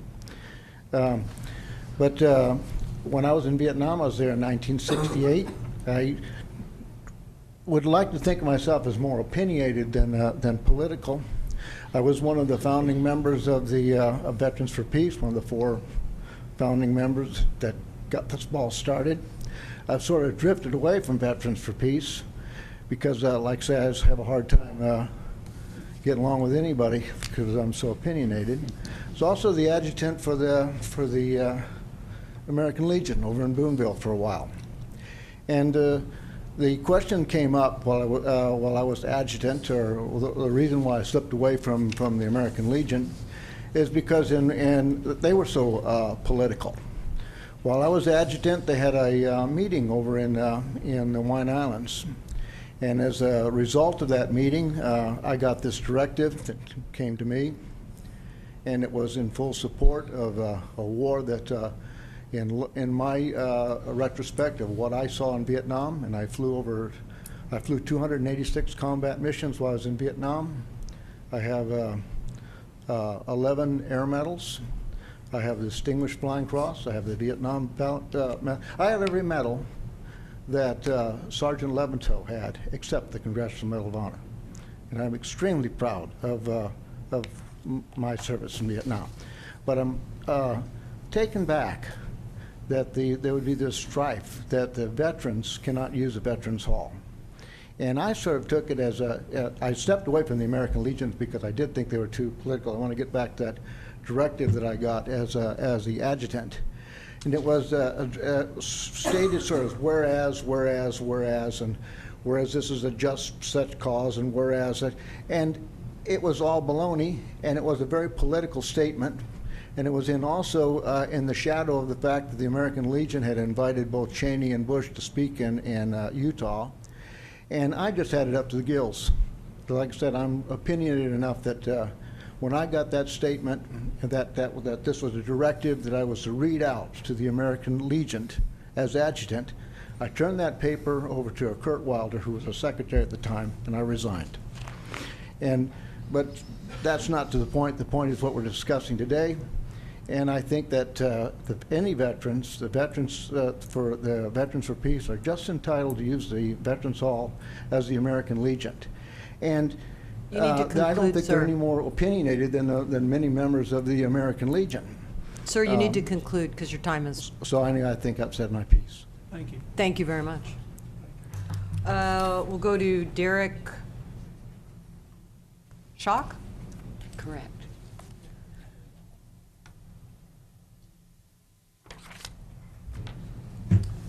Good morning. My name is Derek Schock. I'm the Senior Vice Commander of VFW Post 1900 here in Ukiah. When I first heard about Veterans for Peace, I looked into them because I'm a veteran and I really don't believe in war. I've been to war and I've seen what happens. So how could I not be for peace? You know, what kind of organization is this? So I did a lot of research on the organization. I am in opposition to them using the facility because at this time, veterans facilities are not to be used by any kind of political organization. I've been hearing today that they are not a political organization, and I did about 10 hours of research on their website. Per their bylaws, voting membership, they've talked a lot today about voting membership. Full membership of VFP shall be veterans of the Armed Forces of the United States or veterans of armed forces of foreign nations who reside in the United States. So what that tells me is you could have fought for Russia, and if you live here now, you can be part of their organization. They may also be merchant Marines. Doesn't say that they have to be merchant Marines who served in the time of conflict. Those are the only merchant marines who are considered veterans. Or other U.S. citizens who have served in a professional capacity in the service of the armed forces of the United States in an area and during a period of war.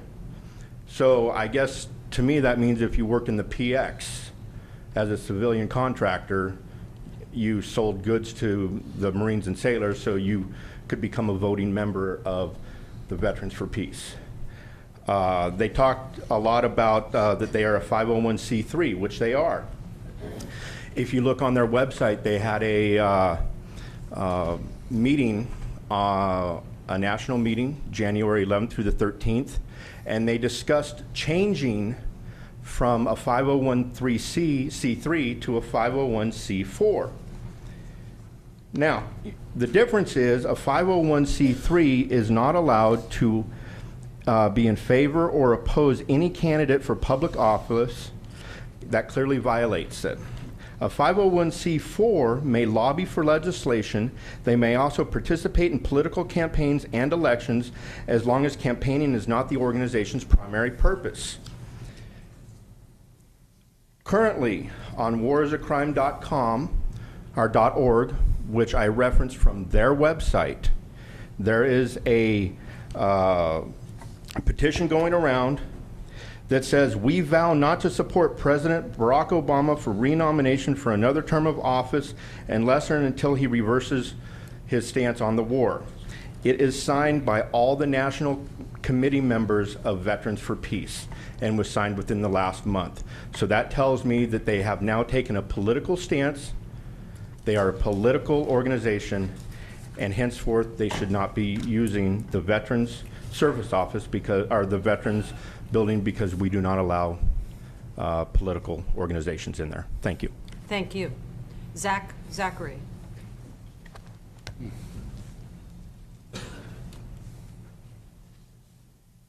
Good morning, and thank you for this opportunity to speak before you today. First, I'd like to address this issue of what it means to be chartered. Under Title 36 of the U.S. Code, Congress is allowed to, or was allowed to, issue a charter to a corporation. There are two classifications of corporations, profit and nonprofit. And obviously, groups like the American Legion and the Veterans for Foreign Wars would fall under the nonprofit status. Now, that is not an endorsement of the organization. All it does is recognize the organization as a valid corporation. Now, I looked on the web and I saw among the other groups under the nonprofit status that have been certified were groups like the American Chemical Society, American Gold Star Mothers, American Symphony Orchestra League, Big Brothers, Big Sisters of America, and on and on and on for dozens, if not hundreds of other organizations. So once again, I repeat, being chartered is not an endorsement of your organization. It only is a recognition by Congress that you are a valid corporation. Now, this whole issue got so confusing that in 1992, Congress discontinued chartering because it was just too much confusion for them. Now, on the issue of membership in our organization and others, both the American Legion and the Veterans of Foreign Wars have what they call auxiliary members. I believe in VFP we call them associates, and as a previous person stated, they are not full members. They do not have voting membership. And I'd like to talk about, somebody else talked about a precedent being set. The precedent for the Veterans for Peace use of the halls has already been set in Fort Bragg many years ago, and Mr. Farley, who spoke earlier, and Carl Stenberg, who I haven't seen but I think is probably here, will remember that myself and another member of Veterans for Peace were accepted into the usage of the halls, and we would meet on a monthly basis with the other groups where we would hash out who's going to use the halls on what particular dates. And that was right just before the time of Katrina, and one of the things that we did for Katrina was we used that VFW hall as a staging ground for donations for Katrina, which we collected and then transported down to the area, which is where also our Veterans for Peace was one of the first responders to a small city near New Orleans after the disaster and moved in to help the people there. Under the California Military and Veterans Code, Section 1191A8, it directs counties to adopt from time to time reasonable rules and regulations for the use of halls, buildings, meeting places, and facilities by veterans or by organizations of veterans. And I think, as was stated earlier, it's time that the county regulations need to be revised. And I fully suspect that since the precedent has already been set that VFW should, the Veterans for Peace should be able to use the halls. And I don't think You need to conclude. Your time is up. Okay, one quick statement, if I might. Sure, I don't quickly. think that we're as far apart, all our veterans organizations are as far apart as we think. From the American Legion Congressional Charter, one of the purposes of the corporation are to promote peace and goodwill among the people of the United States and all the nations of the earth. So I think we're all interested in peace, and that's what we should proceed with in this very dangerous world in which we live. Thank you.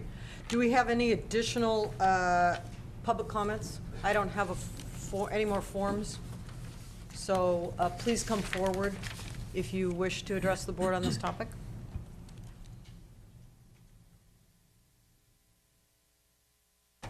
Robert Parker, followed by James Connerton. Good morning, Madam Chair, members of the board. I'm Bob Parker. I'm the commander of Veterans of Foreign Wars post-1900 here in Ukiah.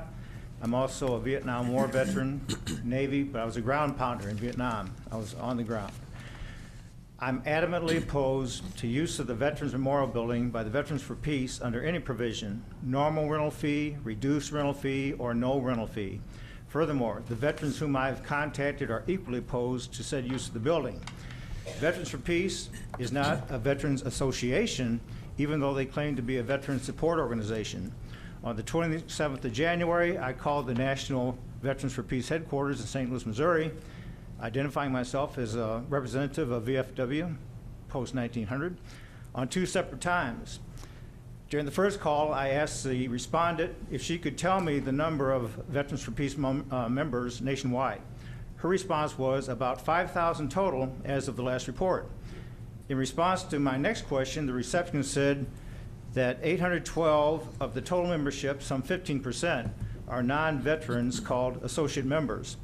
During the second call, I asked the respondent if a veteran received a discharge from the service that was under less than honorable conditions, would he or she still be eligible to join Veterans for Peace? Response, oh yes. I then asked her if the discharge were in fact a dishonorable discharge, would that veteran still be eligible to join Veterans for Peace? Response, yes. One need only visit the Veterans for Peace website to ascertain that Veterans for Peace is heavily involved in political activity. In addition to periodically protesting things American by marching in parades holding the flag upside down, they explicitly present in their purpose of statement several items that are political in nature.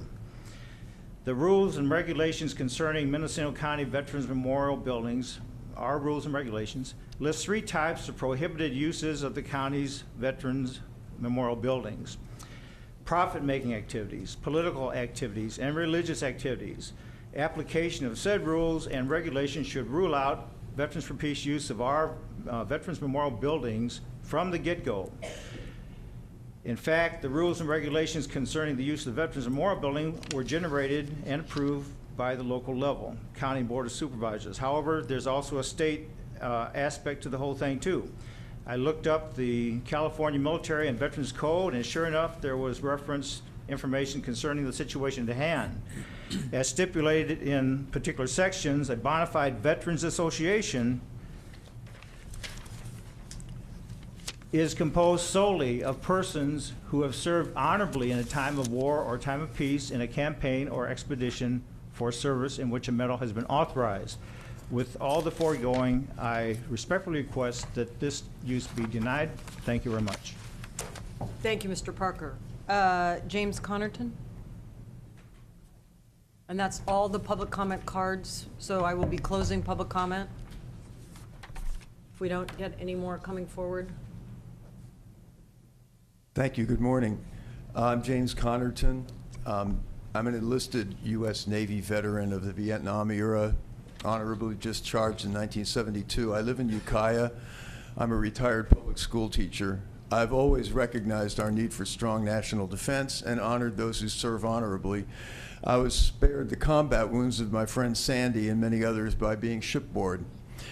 I joined Veterans for Peace 6 years ago, learning of the Mendocino local's post-Katrina work in New Orleans. I also learned that a member of the local was one of the earliest veterans to research Agent Orange and its effects on our troops and on Vietnam, and to press our government to recognize its deadly effects and gain full help and benefits for its military victims. I found the local VFP to be deeply respectful of all our military brothers and sisters.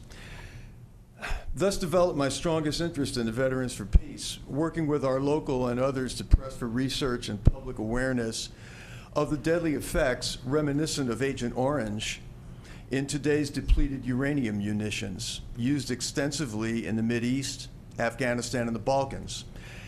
Evidence continues to build that returning and active duty vets and citizens of the lands where these munitions are used are showing drastic health symptoms related to side effects of the use of these weapons manufactured from byproducts of nuclear fissionable materials. Are they effective armor-penetrating weapons? Yes. Some say they're necessary and their side effects not that dangerous. Many said that for years of Agent Orange. We're trying to shine light on this terrible effects of depleted uranium munitions on our troops, on civilians of countries where used, and to press for full treatment and discontinue their use. They've been internationally recognized as a health hazard and banned nearly worldwide. I find this an honorable and patriotic cause. I believe it's my duty as a vet and a citizen to work on behalf of the welfare of all vets and citizens. For this kind of work, I believe that the VFP members deserve the same rights and privileges as our honorable brothers and sisters in all service organizations. As far as what's political, I believe that it would be hard to find defining political as the business of the people any service organization that didn't take stands either for or against involvement in a certain military activity, for or against whether they're formal endorsements or condemnations, certain candidates.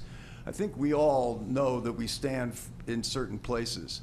I think we also stand as citizens of the country, and my respects to all the service members. Thank you very much. Thank you. Peter Sears.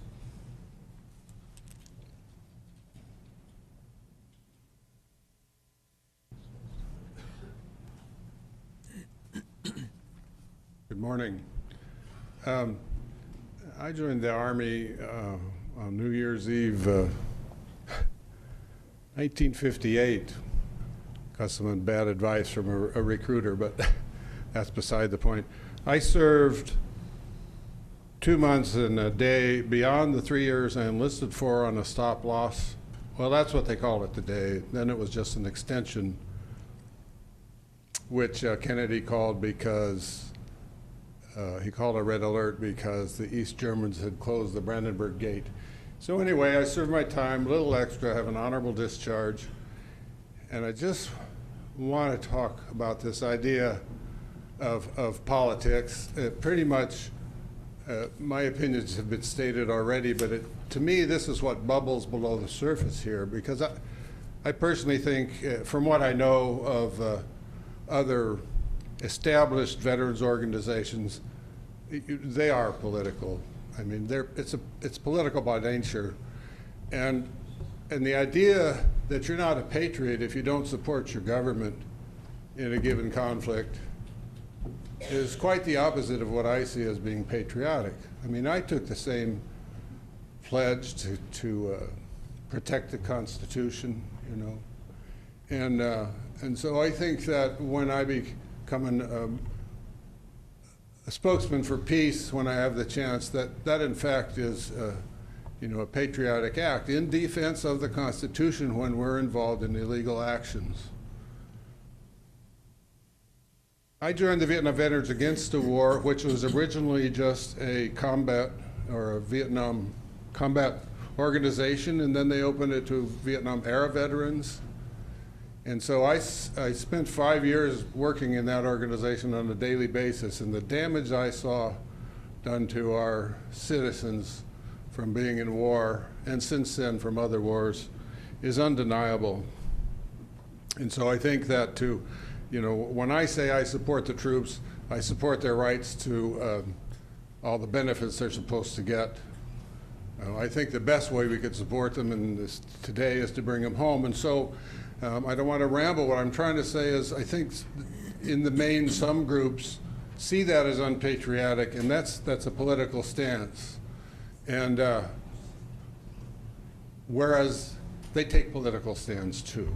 They all do, to my knowledge. And so obviously, in closing, I'm in favor of the Veterans for Peace being able to use the building, and without fee, or with a severely reduced fee. Thank you. Thank you. Stephen Scalmanini.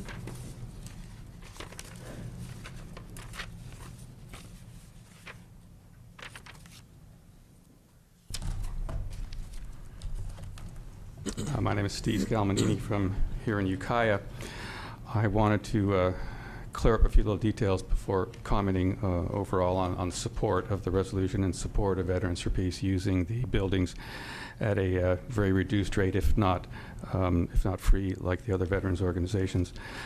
I think early on in this item, it was mentioned that a application had not been received, so allow me to deliver a third copy to the board.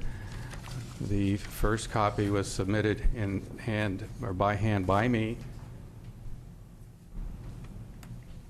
to the mail slot outside the closed Veterans Service Department on Talmadge Road last week. I believe they're still closed as part of a move to Observatory Avenue, I believe, but nonetheless, it went there at the time. And that is electronic version, by the way, and a copy went, I believe, to County Council, and so that has been submitted.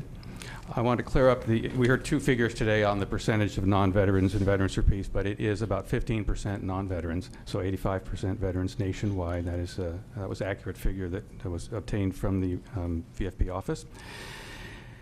And I want to reiterate that we are recognized as oh, by the way, I am the secretary of the local chapter of Veterans for Peace. And as such, I'm an associate member. I'm not a veteran. And I cannot hold office locally as a president or vice president. And I cannot hold national office or vote on on who holds national office of the Veterans for Peace organization. And I should add, I'm proud to be their secretary, and it's a pleasure to work with them and help keep them organized, shall I say. It is a registered 501c nonprofit organization and is therefore no more political than any other 501c3 organization. And anyone that wants to challenge that, including any other veterans organization, is welcome to do so. I would like to submit, if I may, a list of resolutions which you're welcome to consider that the Veterans for Peace National Organization and national conventions have passed over the years. It is in small type and extends 4 pages. It's quite a few. Some of them you may want to consider as political, as you wish, but they're there for your review. They are on a web page, by the way, and the URL for that web page is listed at the top of that document. But in closing, I'd like to mention a few things here about the other organizations that have what I believe is a virtual monopoly now on use of the veterans halls in the county. We have activities by these organizations. Here we have one, Veterans Groups Resist the Don't Ask Repeal. And this is the American Legion and the Veterans for Foreign Wars. They are supposedly not political. We have the Legion reviving the Back to God movement here. We have the list of Legion resolutions I have here, and some of these are resolutions about illegal immigration, whether the English language can be declared as the official language of the United States, let's see, damages and attorney's fees for establishment clause lawsuits, et cetera. It goes on like this. I marked some of these. So I'd like to submit this also as political activities by the organizations that have what I think is this monopoly. So your time is up. Do you want to make one final comment?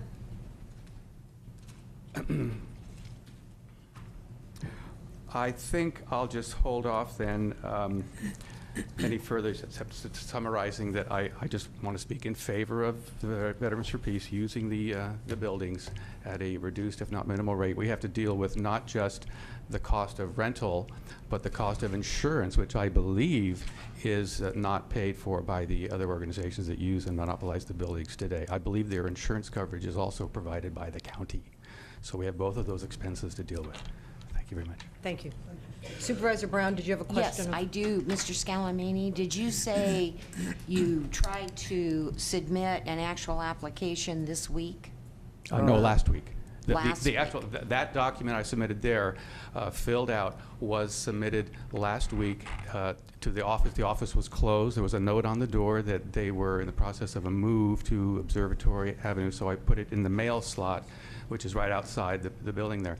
And then those documents are electronic, including the part I filled out. So I emailed a copy to Alice Wilkins, I believe her name is, in the office there, and got her email address from the CEO's office.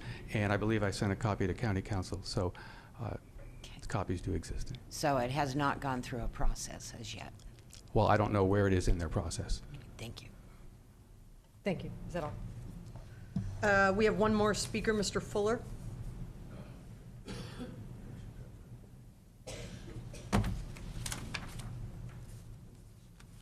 Good afternoon, ladies and gentlemen. My name is Marvin Fuller. I served in the Marine Corps in 1968-69 in Vietnam. So yes, I am a combat veteran. I have no problem with the Veterans of Peace, okay, and what they stand for. They stand for the same thing that I do, as far as I have my right and they have their rights. If we were to allow them to use the VFW Hall, I'm using up my seconds, I know.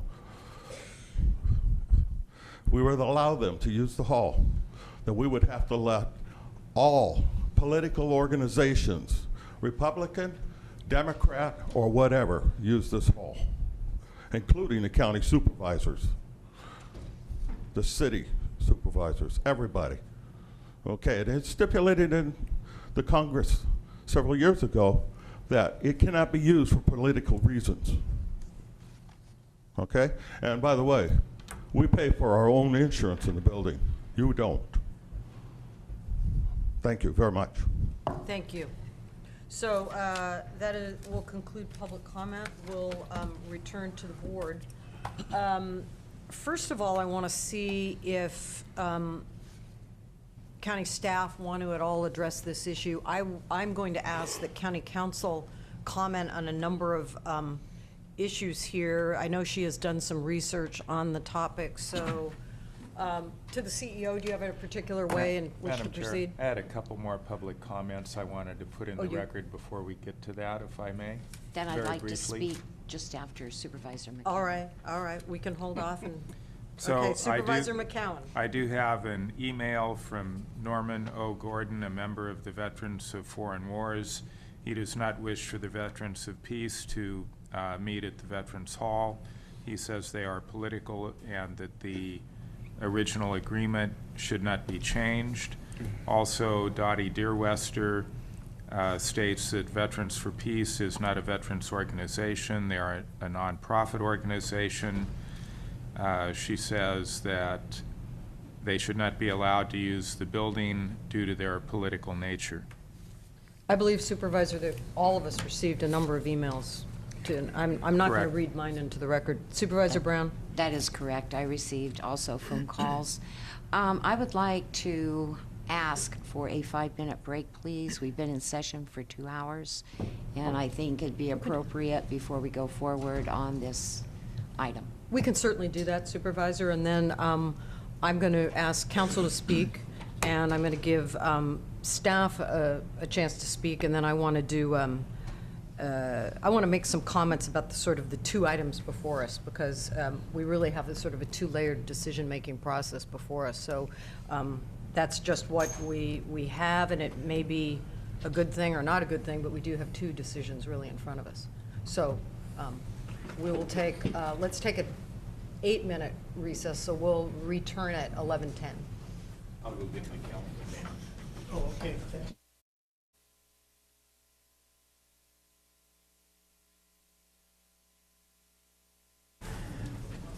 So returning after the break to item number 5C, following public comment. Supervisor Brown, did you still have something for now or for later? No, I'll be later. It'll be later, Comment, okay. yes. Great, okay. So clearly, the board, as the agenda summary from the CEO delineates, is there are two action/motion items with respect to the use of the building for this one particular occasion, as we've had speakers comment on here today. And the bigger issue is the review and revision of the rules and regulations. They are, as part of our published packet, they immediately follow the agenda summary. The date on those rules, as indicated, is just over 10 years, 1/3/01. And I do know that council has reviewed, she's certainly reviewed the Military and Veterans Code. She has also reviewed the Mendocino County Rules and Regulations concerning the use of veterans buildings. So I would like council to give us an overview, and then I would like to go to our staff from the agency to review. But I'd like to hear from council on what this decision is and isn't, and what her research has shown. Well, actually, Madam Chair, this issue came up back in March of 2006, and at that time I issued a written opinion to the Board of Supervisors regarding the use of veterans memorial buildings, and to date my opinion has not changed. This issue is governed by the Military and Veterans Code, sections 1260 through 1264. 1260 defines a veterans association as an association which is composed solely of persons who have served. So to that extent, the Veterans for Peace do not qualify as a veterans association under this section. That being said, however, the code also allows the Board of Supervisors to provide for the use of the buildings free of charge or for compensation to organizations other than the recognized veterans groups. The county rules and regulations, which you have before you, also specifically allow for that, and they specifically state that nothing in these rules and regulations prohibits any group or organization from making a separate agreement with the Board of Supervisors as long as it does not conflict with the use and enjoyment of the building by the chartered veterans organizations. So, like I said in 2006, and I'll say it again, there is nothing in the law or the current rules that prohibits this board from allowing Veterans for Peace to use the building either free of charge or for compensation. So essentially, it's up to you. In addition, with respect to the review of the rules, I do have some recommended changes that I'll pass on to staff regarding a number of issues that are in the current rules. And if the board so chooses to allow staff to work to amend the rules, and I'll provide that information at that time. Good, thank you. Well, I would say this is certainly a timely issue for discussion with respect to reviewing the rules. I remember that I advocated for such 4 years ago. The date council referenced 06, I believe, that this issue be addressed more directly by staff, and unfortunately, the way things went, that really didn't occur. But there was a review by staff. As you said, you issued an opinion. I certainly reviewed the rules and regulations, and it's one of those things that I think fell away, and the rules were not reviewed at that time. That would have made it like a 5-year window of review. Now we're to the 10-year point, and I clearly think that it's timely to do so. I think we have philosophical or procedural concerns. We certainly have economic ones. I think the economic pieces of this, the rules and regulations, certainly need to be reviewed. Currently it states, I don't know if this was referenced under public comment, it might have been, social functions will be authorized at a charge of $35 a day. This is for county employee groups. So, number one, county employee groups are not defined. Certainly a $35 use fee for an extended period of time with perhaps a kitchen being used certainly wouldn't cover expenses. So I think the county really is challenged, as we all know, with recovering costs. The CEO addressed that in her opening comments, that we absolutely need to recover costs for the operation of the facilities. A number of our veterans made very good points, Mr. Canclini specifically, because he certainly knows the history in Fort Bragg, about the unending commitment that the veterans have made from the acquisition of the property and the construction right through to very recent improvements that are being made. And I think there has been a very good veteran/county partnership with respect to the installation of new infrastructure. I'm thinking of the kitchen, particularly in Fort Bragg. The veterans certainly did the majority of the fundraising, got the equipment, but then we really did need to rely on county staff and resources in order to do the installation. So it really has been a partnership. So I think we're at a different juncture here, deciding what's equitable, how do we recover costs. The board really has a number of challenges with how we go forward on this item. So let's go to Ms. Cryer, speaking for the agency of which the Veterans Service Office is part of. Good morning. Stacy Cryer, Director of Health and Human Services, and I'd like to just speak briefly to a couple of the facts, and then I'd like to ask Carl Stenberg to get up and speak as well.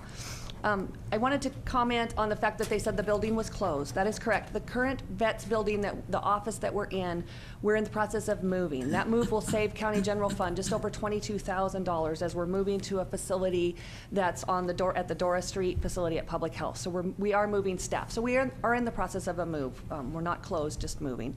And there is some disruption to services, obviously. And although I don't really believe it's relevant to your conversation today, we have not officially received an application, so we will get the one that was given here today, and we'll use that. I just want to remind the board there is a process. You have it in front of you in the rules of regulations. It says the applications are reviewed by the building committee, and the issue is not whether or not the organization is a political organization. The issue is whether or not the activities are political. So if the activities of the day when they're going to use the building are political, then that's the decision point for the building review committee. Janine just spoke to the fact that they're not sanctioned by the federal government as a veterans agency because they don't have 100% veterans membership. So the issue in the fees around the veterans agency is they're not sanctioned as a veterans agency. I do want to say that staff agrees that the rules need to be reviewed, and we are working on them. Carl had actually started that process before this issue came before the board. It has not got to the level of the CEO, the county council, or myself, and we will be reviewing them and working on them. So we do agree those need to be reviewed. And I'd like to ask Carl to come speak for just a moment.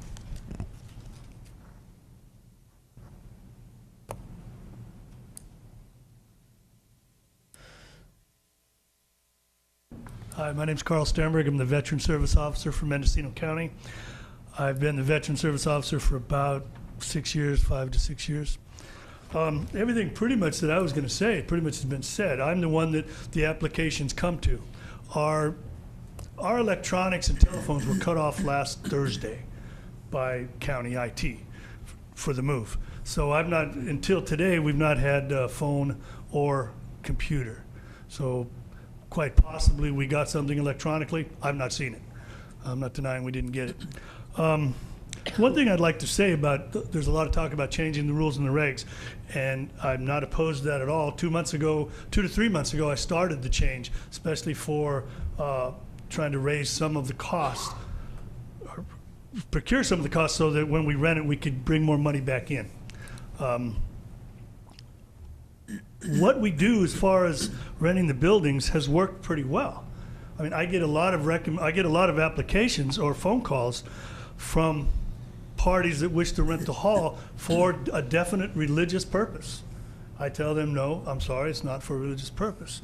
Someone wants to hold a mass. There was one time there was a church being painted, I believe, and I said, no, I'm sorry, we can't hold church in there. It stopped there. It stopped right there. If we start opening up the doors, it won't stop there. Everybody out there will want to come here. So I'd like to warn on that. As I said, everything's pretty much been said.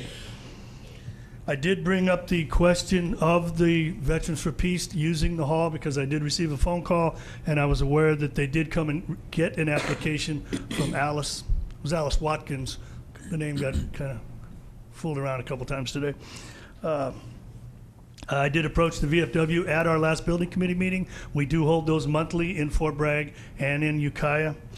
As you've heard today, they were adamantly against any usage of the hall by them. I'm open for questions. Supervisor McCowan. Thank you, Madam Chair. Do you have because I'm kind of stuck on, gee, we can't let anyone use the facility if they're intending to make a profit, like a dance or something like that. Do you have an off-the-cuff estimate of the deferred maintenance for the veterans halls countywide? It's pretty significant, isn't it? Oh, I'm sure it must be. I know that from rentals last year, my office brought in $8,000 from rentals throughout the county. Now, I'm sure Right. that does not offset what was spent on maintenance, no. Well, and then beyond what was spent on maintenance, because I know the county has made an effort to try and secure federal funding to the tune of several $100,000 to make needed upgrades to the veterans halls countywide. So I'm wondering, in the current environment, maybe I certainly agree it's time to revisit the rules. And I'm aware of instances where a religious organization, a church, rents public buildings in the city of Ukiah, and they have their religious services. It's very clear that the city is not endorsing that religion. They're making the space available for a rental fee. And I just wonder if it isn't time to revisit some of those prohibitions. I'd be willing to talk, be on the board that addresses all those. All I do in my current job is enforce the rules and regs that are in place that were signed by the board in 2001. Mm-hmm. So I'm not against that. Thank you. Supervisor Brown. Thank you, Chair Smith. I do not have questions, but I do have some comments. For Mr. Stenberg? No. No. Well, I just wanted to address Mr. Stenberg and Supervisor McCowan's comments before you vacate the podium. I absolutely agree that, the point that Supervisor McCowan raises about it is time to visit these. And in discussions with council, and she did give an opening statement about this, if it's in the Mendocino Code or it's in our current rules and regs, those are all subject to review and reconsideration and can be changed. I believe that what her job would be is any considerations that are being reviewed to change the rules have got to be consistent with the Military and Veterans Code, and she's absolutely going to make sure that occurs. So we have a lot of latitude with respect to the uses at the local level, and I think that it would probably behoove us to broaden those perspectives consistent with any state and federal statutes, of course, because we've really got to get into a cost recovery mode. And one example I'll give to Supervisor McCowan's comments that I found out in Washington, D.C., is that when we were back there trying to advocate for a particular Veterans Administration funding for upgrades to our Veterans Building, those funds are very difficult, very hard to come by, is what staff told us, because they're very much in demand. There's delayed infrastructure everywhere, and everyone would have certainly liked those dollars. But in certain areas, they've really seen, and this was in a rural, I don't remember the exact county or area, but it was in a rural environment, that they saw very much their veterans buildings as really sort of a core foundation of their local communities, and that they were trying to get wireless internet access to, is just an example, to their veterans halls, because it was going to help do maybe job retraining. It was going to bring in more of the community, and they would be kind of small mini economic centers. So there's a lot of ways to look at how we go forward, and I think that it could be a positive thing for veterans and for the local community. Our veterans buildings, despite the deferred maintenance, are beautiful. I mean, the Fort Bragg one, every time I'm there, I really am awed by the quality of the construction and the care that goes into it by the veterans to maintain it, its architectural characteristics, and it's been a partnership, as you know, with the county. But we're facing serious economic times. You and I have had this discussion about perhaps the desires of the governor or the legislature that will be cutting, amongst many, many other things, dollars to veteran services that may impact the county. Certainly the general fund dollars that the county contributes is an issue, and if we can make the veterans buildings you know, in a cost recovery mode or make them more economically viable, that, in addition to things like your move that I just found out about, I think that that is obviously showing good planning on the part of the county to try to reduce rental space. All of these are going to aid services to veterans in the long run by maximizing our internal benefits, and how do we send those outward to the community.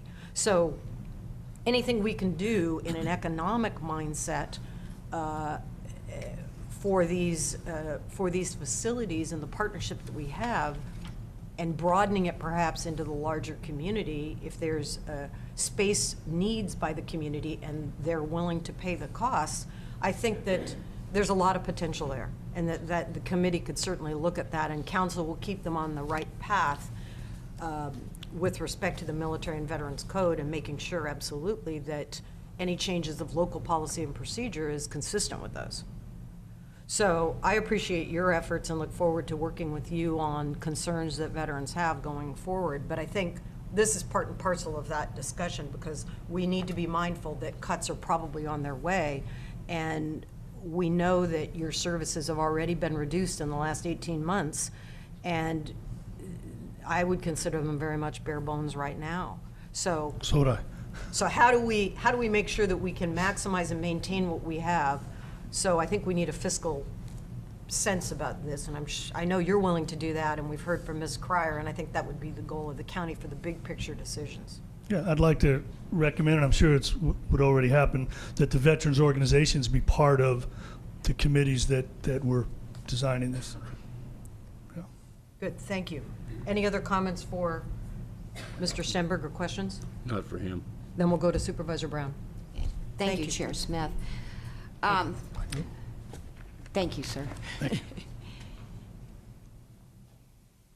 My great uncle was in World War I. My father served with Patton in World War II. My sister, older sister, lost her father, World War II, South Pacific. My husband is a Vietnam vet, Navy. A young man raised in our home is a Marine out of Pendleton, and he served in the War of Iraq, Battle of Baghdad, and also called the mortar fire in center of the firefight of Fallujah. So I'm very serious about our veterans and very concerned about them as well. Having said that, I do need to say I was one of two supervisors contacted. My first contact came from Mr. Scalamini mid-November about rental of the hall. I was unfamiliar with any policy we had, rental agreements, or any of that, and I did forward him to County Council. I was unaware at the time, and a subsequent call, I think it was probably 1st of December, because I always call constituents back to make sure that they have been helped with whatever concern that they've had when I send them on to staff. And it was indicated to me that there was a process, and I think I did do follow-up with County Council as well. And I think at that time, I encouraged Mr. Scalamini. He said it was timely, that some reply come back, but I encouraged him, not knowing the regulations at that time either, to go forward through the process for the rental. I'm seeing that at this time, this has not been followed in a timely manner as far as getting in the application. So it's put us in a very difficult situation as a board to really work on policy. And I do feel, as I heard at least two board members express, that we do need to update or work on this policy, and I can strongly support that. But I recommend that we table this item before we go any further. The application has not gone through its process. I understand there's an interview process, and I don't think the board should take any further action at this time, but I do feel that they should be instructing staff, appointing an ad hoc committee, or however we all agree we should go forward, and let's get working on this so we're not putting this type of situation again, so it's very clear. Supervisor Pinches. First of all, I don't think we should put this off. We're the decision makers. We need to make a decision. I don't think that we should use increase of fees and whatnot to make it harder for our veterans to use their buildings. I'm a veteran myself. I had 3 uncles in World War II. One of them lost his mind, one of them lost his leg, and one of them lost his life. So, you know, if it wasn't for these people sitting out here, we wouldn't even be here. So I'm not interested in raising fees and everything to recover our full cost of these buildings. It kind of disheartens me to think, to see our veterans kind of pitted against each other. I'd like to think that we're a lot closer than maybe we're showing out there today. Our enemies out there would probably love to see the tape of this meeting, to see the conflict amongst our, I don't like to see that. And so I guess with that, I'm just going to throw out an idea. I got to say, it really upsets me to see the Veterans for Peace marching in parades with the American flag upside down. I don't like it, but that's their constitutional right. I'm sure there's a lot of things I say they don't like. But that's what America's all about. But I really think that they are, you know, we're really talking about basically coming up whether we're going to allow them to use it or not allow them to use it, or if they do use it, what's the fee? And I just don't want to say totally no. I realize I don't put them in the same status because there are non-veterans members in it. So I think they fall into another category. But, you know, I don't really believe this Ukiah Veterans Hall is fully utilized 7 days a week or anything. So I think we can use it and give them a little higher fee. And I don't mean a high fee. If you look at the fee schedule down here in DE, it says that the use of buildings will be authorized at a charge of $250 a day. That's for individuals and groups that for private or public functions when private sector facilities are not available. So if you take that figure, $250 a day, but also it says that we give it to seniors for $15 a day, and I think everybody out there is a senior. So if you average the two, it comes down to about a $90 a day fee. So I think I heard on the radio, it was never said here today, but I think it's a 3-day event you're talking about. Isn't that right? I heard that. And there's about 35 people said in the radio. So it's not a huge crowd of people. But I would like to propose to throw this out there because, like I say, I don't believe in putting this off. I don't think we need to have staff go in and take this. I don't see nothing really wrong with the rules. It basically gives this board the ability for some things like this to come to us. I would like to propose let them use it for the, say, a $90 a day fee. I mean, I realize it's not making either side happy, and maybe that's when we're making the right compromises, when we don't make anybody happy. I don't know. But anyways, I just like to throw that out there and see what my colleagues say to comment on that. But I don't want to put this off in either case. This is not something that staff needs to deal with. This is something this board needs to deal with, and we'll make the tough decision, and let's make a decision here. Thank you, Supervisor. Supervisor McCowan. Thank you, Madam Chair. I agree with Supervisor Pinches that we should make a decision today and not put it off. I also, as I said earlier, I think the rules need to be updated, and I think some of the underlying premises of the rules need to be revisited. I'm not advocating that we attempt full cost recovery from the veterans groups. I think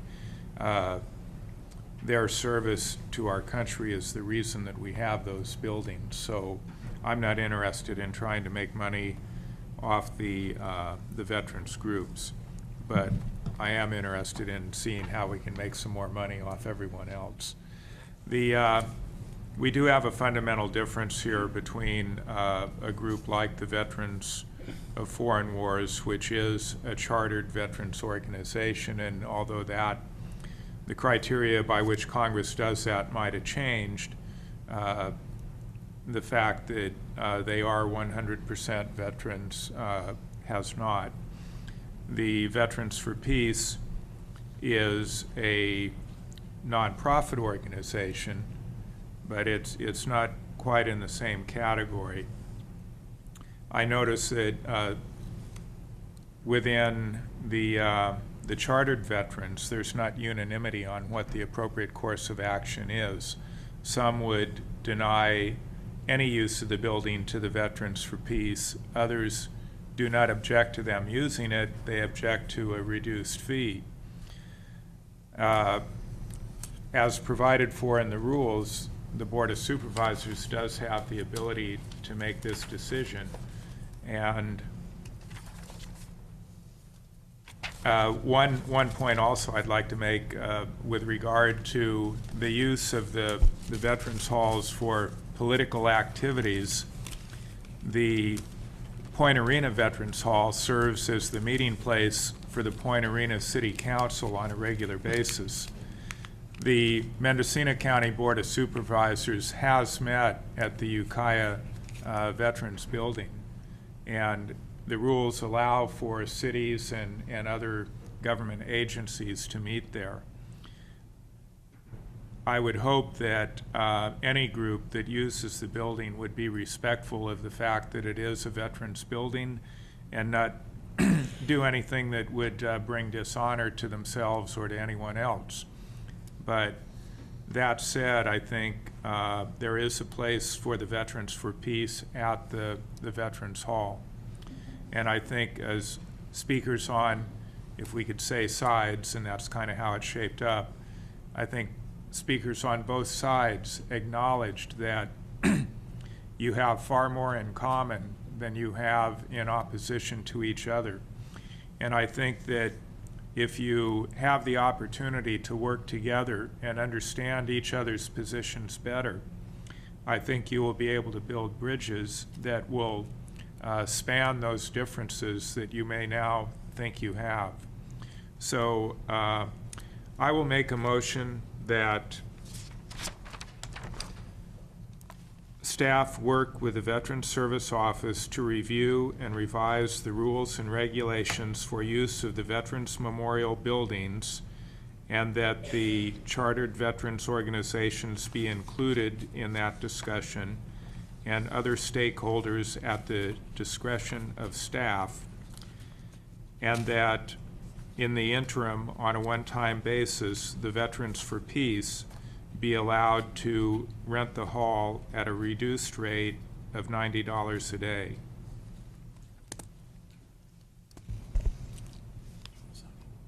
Yeah, I'll second that.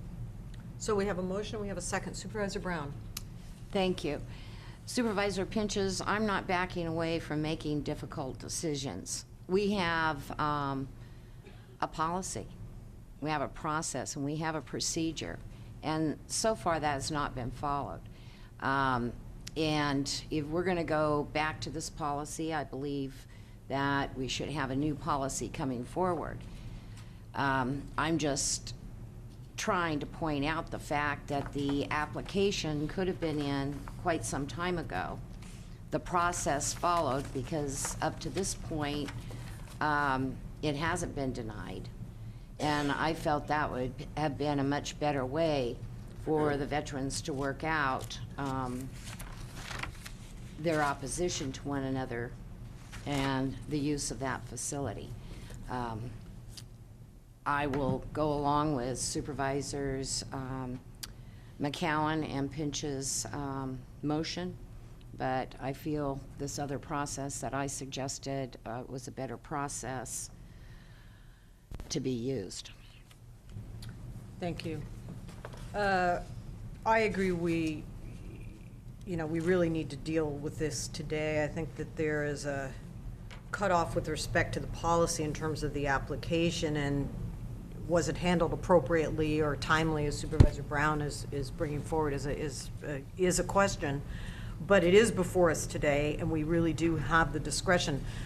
I think Supervisor McCowan made a number of good points, and it's really the commonality, the thread that I was getting from a number of speakers, I think is a very good one. And it's really going to be that commonality, I think, that is going to see us through on these economic conditions, because the commonality is really going to be the thread, I think, for advocacy, if that is in Washington or in Sacramento, or just in terms of keeping services solidified and status quo in the county, so we don't have them reduced. The big one I'm thinking of, and Mr. Stenberg and the veterans certainly know others, but our volunteer driver program to get veterans to medical appointments is really an important one, and there's some expenses, but then there's a lot of volunteer effort.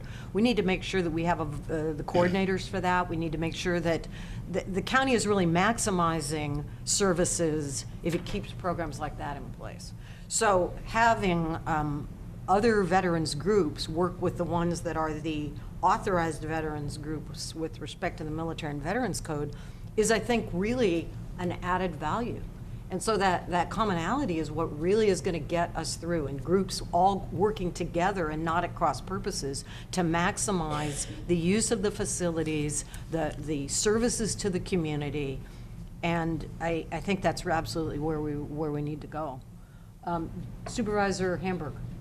Yes, I want to thank Supervisor McGowan for his motion and Supervisor Pinches for his second.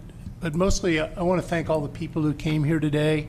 I kind of line up more on the VFP side, in terms of the arguments. But I do want to say that, to the veterans of foreign wars and the American Legion and the others, I may not agree with some of your politics, but I really do honor your contribution. I have members of my family, too, who died in wars, lost a brilliant cousin in the Second World. Actually, he was more an uncle, cousin of my mother. Brilliant man who was killed in World War II. My stepfather was a fighter pilot for the Navy in World War II. Some of my best friends I lost in Vietnam, and either in Vietnam or in the aftermath of Vietnam, because they never could come back. And now we're seeing thousands and thousands and thousands of veterans coming home who are ill and who are going to live the rest of their lives needing incredible amount of services and incredible amount of love just to get through their lives. So I take all this very, very seriously, and I might line up a little more with one group than another in terms of the rhetoric and the politics, and it is all politics. I really don't buy the dichotomy that one side's about politics and the other one isn't, because war, who is it that said that war is politics by another means? Churchill? Somebody famous said that, and it's absolutely true. And we're talking about war and about veterans. You're talking about really the most nitty-gritty aspects of human existence. So I do take this really, really seriously, and I appreciate all the people who came in here to speak today, because I think all the comments were very heartfelt, regardless of where you stood on the issue. And again, I thank my colleagues, the two Johns, for shaping this motion, and I intend to vote for it. Thank you. Thank you, Supervisor. Okay, seeing no other comments, we will vote by the button.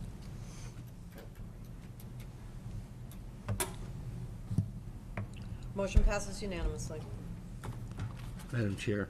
Yes, Supervisor I'd Pinches. just like to, on behalf of my colleagues, thank everybody for your service.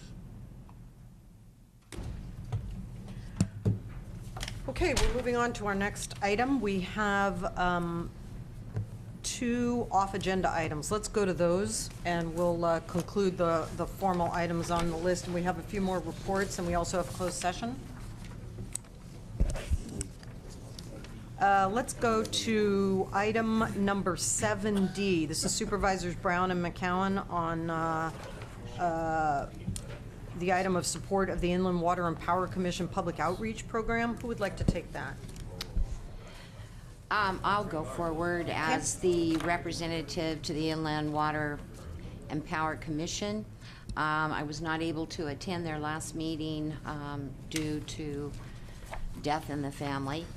However, Supervisor McCowan reported on it under Supervisors' reports at last Tuesday's meeting that there was a lot of discussion about the IWPC going forward with a public outreach program.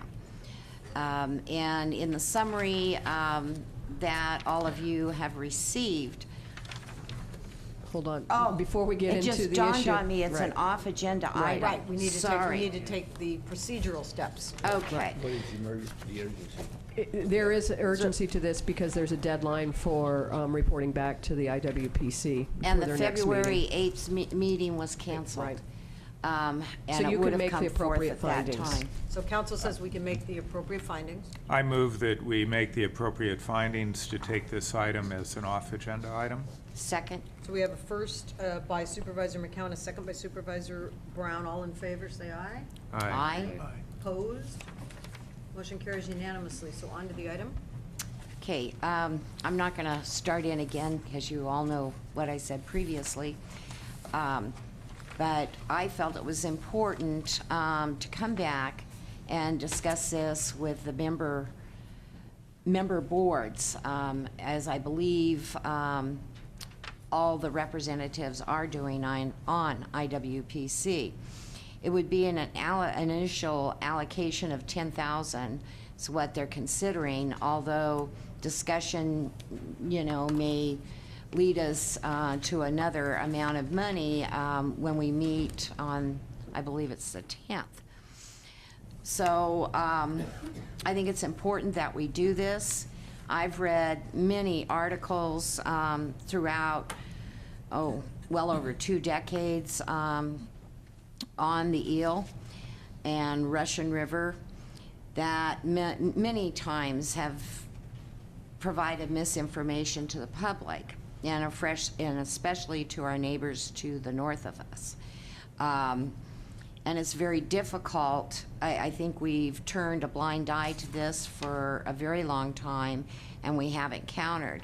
And for instance, they talk about the upper Eel River, the dams, how it is the demise of the entire Eel River system, and they only count the fish in this vast system at Van Arsdale. People are unaware that fish go up all the different branches, including Black Butte and Van Dusen, et cetera, that make up this entire system. In fact, it's, I think, the 3rd biggest watershed in California itself. But I think it's very important that we be very factual and that we're able to tell our story and correct the misleading and incorrect facts that have been part of the campaign material of Friends of the Eel River.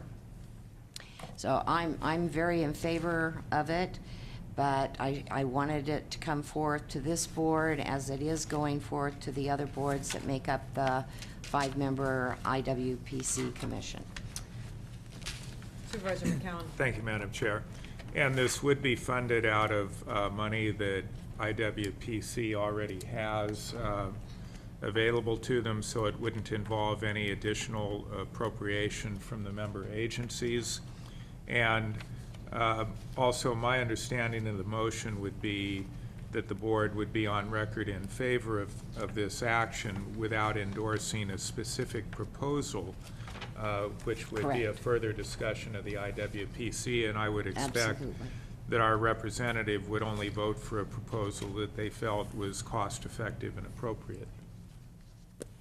The only question I have is this, and as we know, the $10,000 going for the hiring of a professional firm to conduct the program, $10,000, as we know, for professional firms doesn't go very far. So the concern I would have is, Supervisor Brown, you referenced that additional monies may well be requested. So once we go down this path of $10,000 for a firm to, let's say, create a program and then brings back a $50,000 game plan or a $100,000 game plan, which is really, we're talking about public relations. And so I would just have concerns along those lines, because I can see us kind of going down a path. The 10,000 seems like certainly modest, that the money's there, Supervisor McCowan is stating, but what about additional dollars to come from where? I mean, the county is not a water purveyor, the county has interests in it, but we don't have any source of revenue to support an ongoing costly plan. That would be my concern about the expense. Well, and I think everyone on the commission, from what I understand, having not been at the meeting, had those same concerns. There was an in-depth report that one member actually did. Actually, it's not a commissioner. It is an individual within the community that lived in the Bay Area. He now sits on Redwood Valley County Water District Board. That was actually a member of Friends of the Eel, and he moved to Redwood Valley. He had supported that membership for another number of years, went to Redwood Valley, and ran for the water board. And as he found out more and more information, he became very dismayed at the fact of the misleading public relations that Friends of the Eel River put out, and also the misleading facts. And he is very adamant at getting this corrected on behalf of all the water users within the Russian River watershed, and as well as the Eel, because we happen to have part of our county on the Eel as well. So it was his urging that we make a final decision. This has been on the IWPC agenda for 3 ongoing years. Evidently, way back when, the County of Mendocino representative, who was not myself, took responsibility for getting some type of a campaign put together, public relations, fact sheets, etc., through our county water agency. And with the closing of our water agency, per se, this caused great concern. So you either go forward with it, have a full discussion.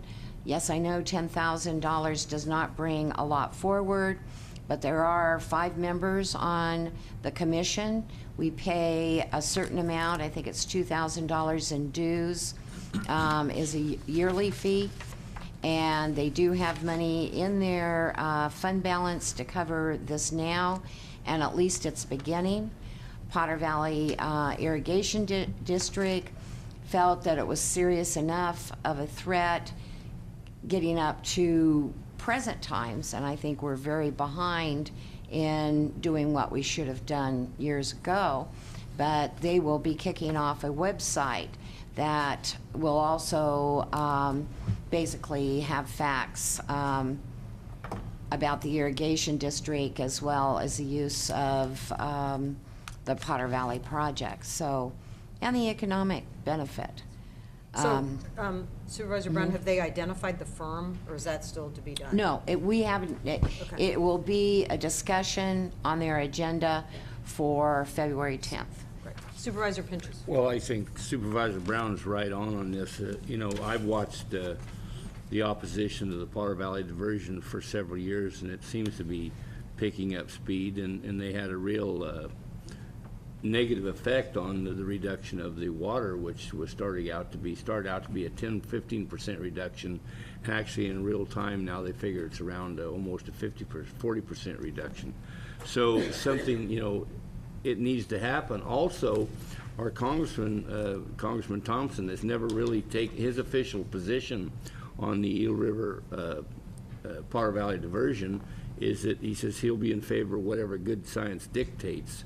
Well, I'm not so sure what that means, but he's really never come out and said, I'm for the water going through the tunnel, or I'm not for it. So that creates kind of a problem, especially because with the Federal Regulatory Energy Commission, it is a federal issue because of the FERC licensing on the project, which we're right just in a few years where it's up for relicensing again. So it potentially, you know, the opposition to that diversion is going to be there hot and heavy. So the best thing we can do is to educate, you know, the economic benefits. I mean, I guess put it this way, not the economic benefits. What would Mendocino, inland Mendocino County and northern part of Sonoma County be without if it didn't have that water coming through the tunnel?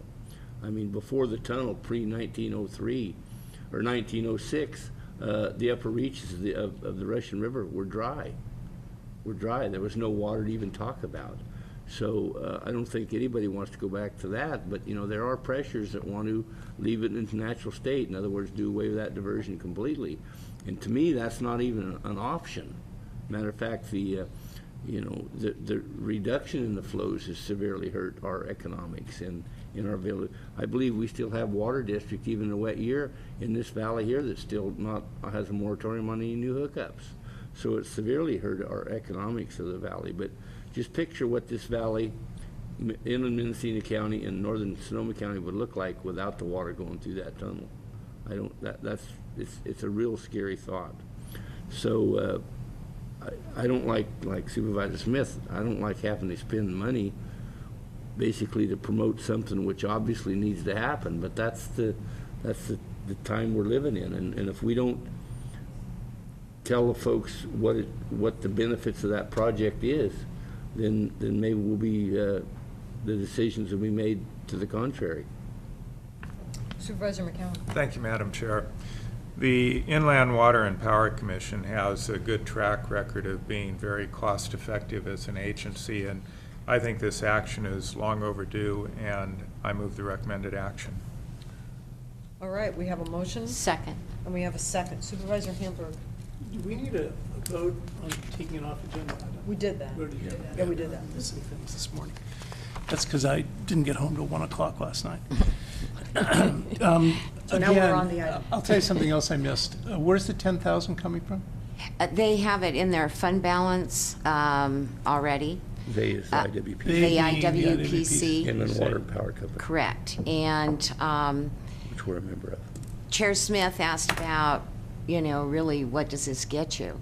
But yeah, well, there is an ongoing membership dues from the 5 members that are a part of the commission. It's $2,000 a year, and that's what they operate on. It's $10,000 a year.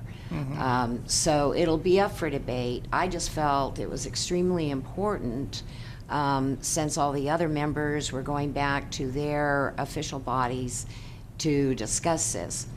For instance, Russian River flood control, Redwood Valley, City of Ukiah. I felt it was important to get this back to my board as quickly as possible. Okay. Well, let me just comment. I mean, it's obvious that there are at least 4 members of the board who support this as an off-agenda item, and that's why we're considering it. I don't like seeing items like this come up off agenda. It sort of reminds me of the slaughterhouse issue. Although maybe less controversial, it's still something that I think members of the public would like to address.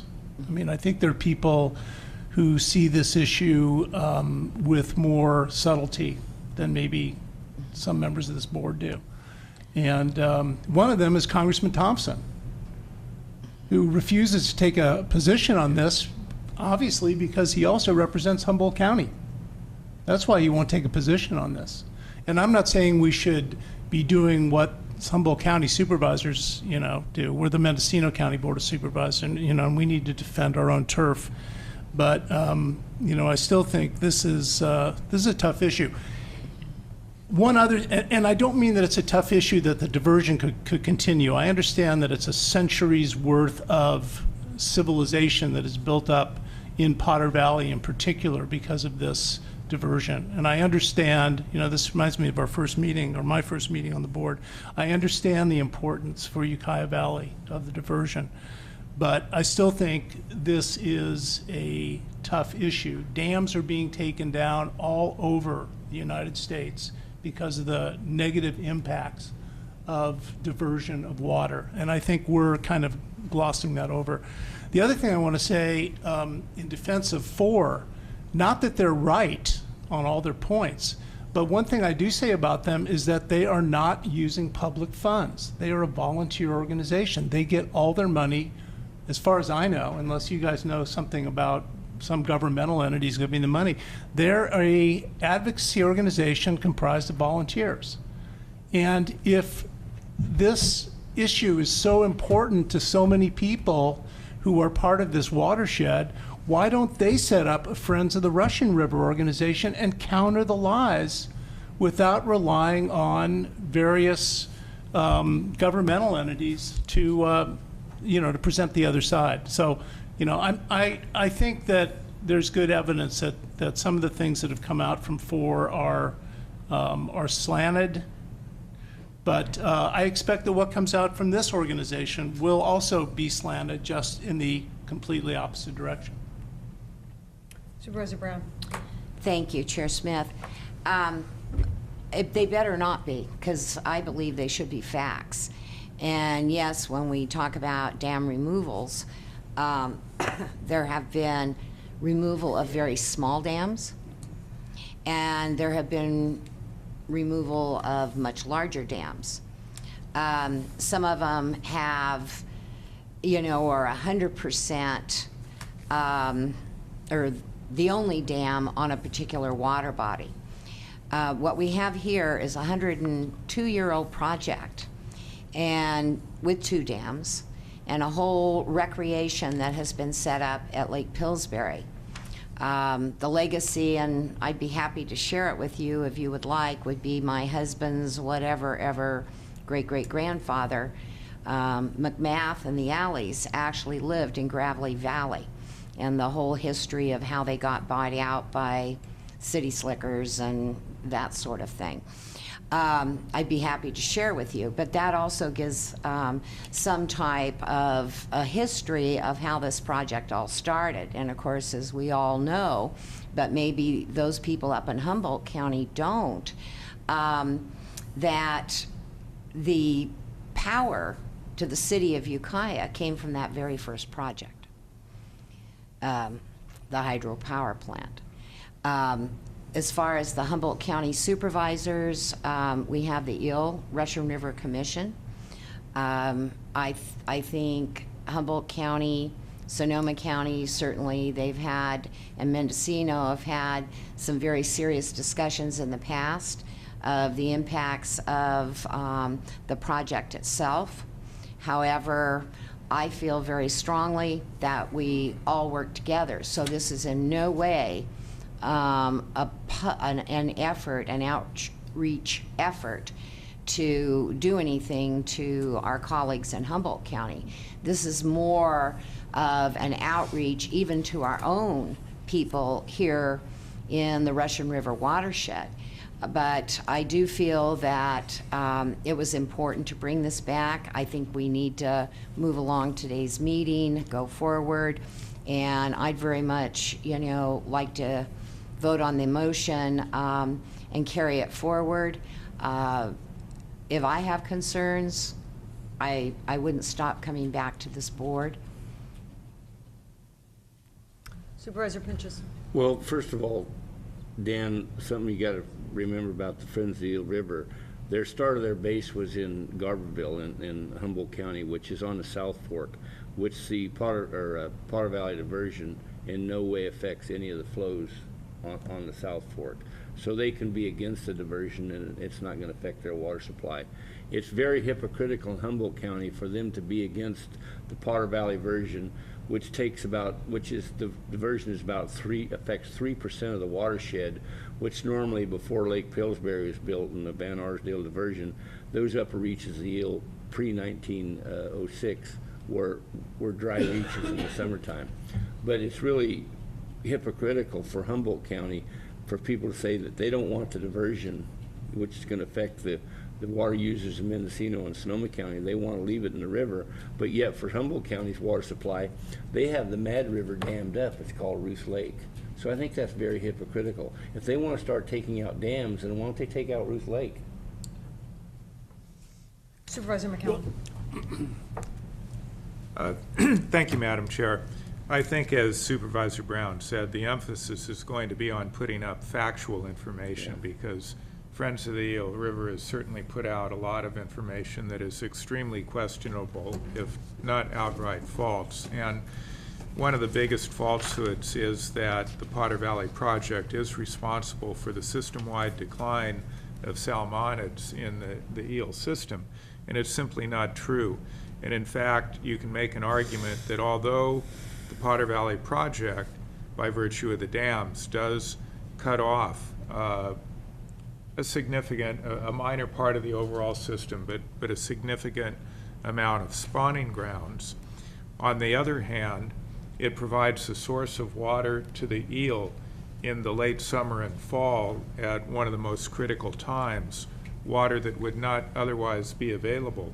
And so when the Friends of the Eel River is saying they are going to take down and eliminate the dams and eliminate the ability to have late summer and fall water releases down the eel, they're not just arguing for the eel to be wild and free, but for the eel to be wild and free and dry. So I think some of that basic factual information needs to get out there, and that is the intent behind this. All right, Supervisor Hamburg, let's wrap this up. Yeah, the only other thing I want to say is that on April the 28th and the 29th, there will be a 2-day tour of the Eel River. And I hope to see all my colleagues there. I know I'll be there. And I'm really looking forward to that. I haven't done that tour since I did it with Supervisor Eddy back in the 80s. So I need a refresher course too. And I don't have to do the tour. well, I you live probably there. you I live probably there. don't. You live there, but anyway, I'll be there, and I hope to see some more of you there. Thank you. And Supervisor Hamburg, I won't be there either because I've been on it several times and actually put it together in the beginning. I'll go by myself. But it is I a hope to be great there. trip. All right. Again, my concern is just that if we get another request, this is basically as Supervisor Brown points out, the $10,000 is the dues of the 5 contributing groups for an entire calendar year. So coming back with an additional request, I think that would be a challenge to mount. If $10,000 is the campaign, I think that's very cost effective. That makes a lot of sense. But if there's an additional request beyond that, then it's getting in beyond our due commitment. So I might have concerns about that. Maybe we should take it out of our annual contribution to the feasibility study. Well, there's, that could be a discussion point. Because if the diversion goes away, there's no sense in even thinking of raising Lake Mendocino. And it seems or that maybe Cowley that's Dam. more timely than the feasibility. Why raise a lake that's not going to have any water in it? Okay, so all those in favor say aye. Aye. Aye. Opposed? Hearing none, motion passes unanimously. Let's go on to the next off-agenda item, item 7E, and we need to have the discussion about the appropriateness of the off-agenda item first. Again, because of the cancellation of the meeting on the 8th, you have a deadline of February 10th for this letter to be forwarded to the Board of Prison Terms. So I state that you can make the appropriate findings. Okay, council states we can make the findings. Is there a motion? I got a question on that. On a question Why on. wasn't this brought, they knew that this parole date was coming up probably months, maybe a year ago. Why did they wait to the last minute to send in this request? Supervisor, they always do, because Actually- they're Because we let overwhelmed. them. Well, they're Supervisor- overwhelmed. Supervisor Brown has a I comment. think I can respond to that, if I may, Chair. We did write a letter not quite a year ago. Evidently, whatever the finding of the parole board was, it's coming back to them. I don't know totally all the information. I think our district attorney's office just sent us the heads up on the 27th. And sometimes I believe that's when they find out about them. But we did previously send a letter last spring, and I think it's important that we send one now when you look at the type of crime that was committed here. You need to take a vote on the off-agenda item Yes, first. we need to get, yes, I was going to that, council. So I so move. Second. So we have a motion by Supervisor Brown, a second by Supervisor McCowan on taking this as an off-agenda item. All those in favor, say aye. Aye. Opposed? No. Okay, so Supervisor, motion passes with Supervisor Hamburg opposed. Did you want to comment? I don't have the paperwork. I think I got an email on this. No, it was a, I got it right here. Yeah, it may have been. it was early this morning. It didn't come forward till early this morning, in terms of its final Is this the one form. on the guy who set his girlfriend on fire? Yeah. Yes. Yeah, I just, I don't understand why these things come to us.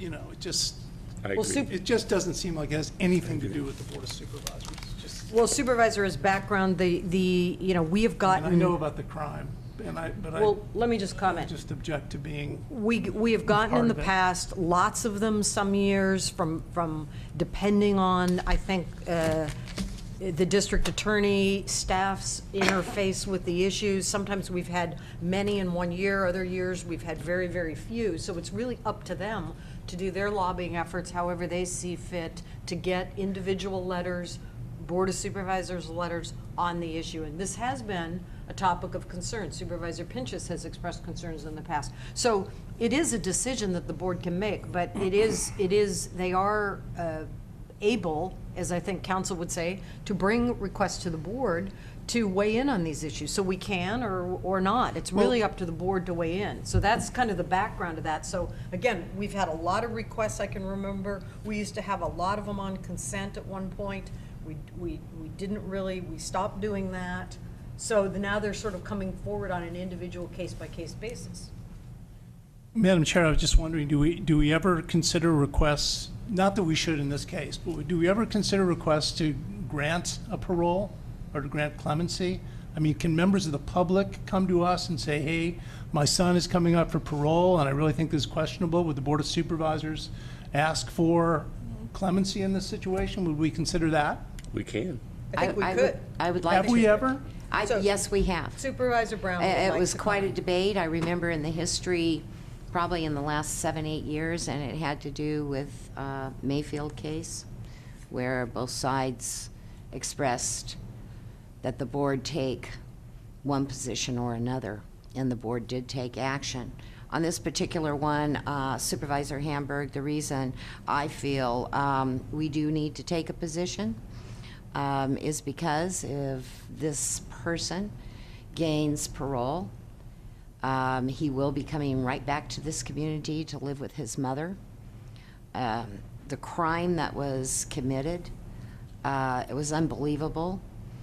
And even after he set his domestic partner of 12 years, 13 years on fire, he was trying to clean up the evidence so he could not be convicted. It was a neighbor that ran over to help the woman. She is basically in a okay. I know all this. Okay. I know all And this. I do feel it's I'm not talking important. about the particular case. I'm just Mhm. talking about whether these things are appropriately before the Board of Supervisors. And I'm going to vote no on the motion because I don't believe they are. Okay, then I'd like to make the motion to approve a letter of opposition regarding the parole of Gregory Beck, authorizing the chair to sign the same. Second. So we have a motion, a second. Supervisor Just a Pinchas. quick, Dan, I agree with you, but if you look at this was brought to this board by Supervisors McCowan and Brown, so it wasn't it just didn't come to the board. It was agendized by 2 supervisors. So out of respect to my colleagues, I have an obligation to respond to that. But I just don't think generically that they should be something this board responds to. But if it's agendized by 1 or 2 board members, then I think it's appropriate because all board members have the ability to agendize whatever they want. And again, Supervisor Hamburg, this wouldn't have been on such short notice and be an off-agenda item if it wasn't for our vacating the meeting next week. It would have been on that agenda, so it would have been an item then. So that's the short notice component. Having been, in my very first meeting, I brought an off-agenda item, and I asked my colleagues to. So it's not like I'm totally against off-agenda items. I had the, That's right. the approval I of the remember board that. on one of mine. But nonetheless, I am going to vote against the motion because I don't think these things should be before the board. I'm not a judge. I'm not a jury. I just don't think this is in my purview. I think that's a very reasonable position. Supervisor McCowan. Thank you, Madam Chair. Well, I think Supervisor Pinchas makes a good point that every one of these, and there are quite a few over the course of a year that the district attorney moves forward, they don't, as a matter of course, come to the board. They wind up here because one or two board members feel strongly enough about the particular case that they think it warrants the board taking a public stand. And one of the factors that parole boards consider is public sentiment. And without going into all the details of this case, it was particularly depraved in terms of the action that the individual took, catastrophic in terms of the impact to the victim and her family, and also remarkable for the apparent lack of any remorse on the part of the perpetrator. And I shudder to think that this individual would be released back into the community, and it's disgusting to me that this person is even being considered for parole when, as the letter says, there will never be parole for his victims. And I think the least we can do, representing the sentiments of many people in this community, is to send this letter, which, except for the time-sensitive nature of it and the fact that next week's meeting was canceled, this would have been on consent calendar. And I understand what I understand to be the philosophical objection to the board taking position on these items, but I really don't think it's controversial that this person should be denied parole. Supervisor Hamburg. Yeah, Madam Chair, you know, I certainly think that each individual supervisor reserves the right to weigh into a parole board, and you can probably even sign your name as supervisor in Mendocino County. What I'm objecting to is that this being taken as a position of the Board of Supervisors. And, you know, John, we can agree to disagree on this. You know, I think it's a heinous crime. Don't get me wrong. It's just that, you know, I just don't like to see the board in this territory. I just don't see it as part of my job. Good, thank you, Supervisor. Any other comments? All those in favor say aye. Aye. Aye. Opposed? No. Motion passes with Supervisor Hamburg dissenting. I'm going to try to get through the rest of this open session agenda and then take a recess for lunch, and then we have closed session. We're already past the noon hour. It's 12:20 something. So let's go to the CEO's item number 5B. This is on the legislative platform. Madam Chair, there's no ledge report today. Thank you. Okay, no ledge report. Okay, we will take note of and accept the report of Department of Transportation. Any comments on that? Supervisor Hamburg? No, I'm sorry. Okay, no comments. Then we are accepting the Department of Transportation's report. I believe the department head, Mr. DeShield, is out of the area today, but we will accept his report.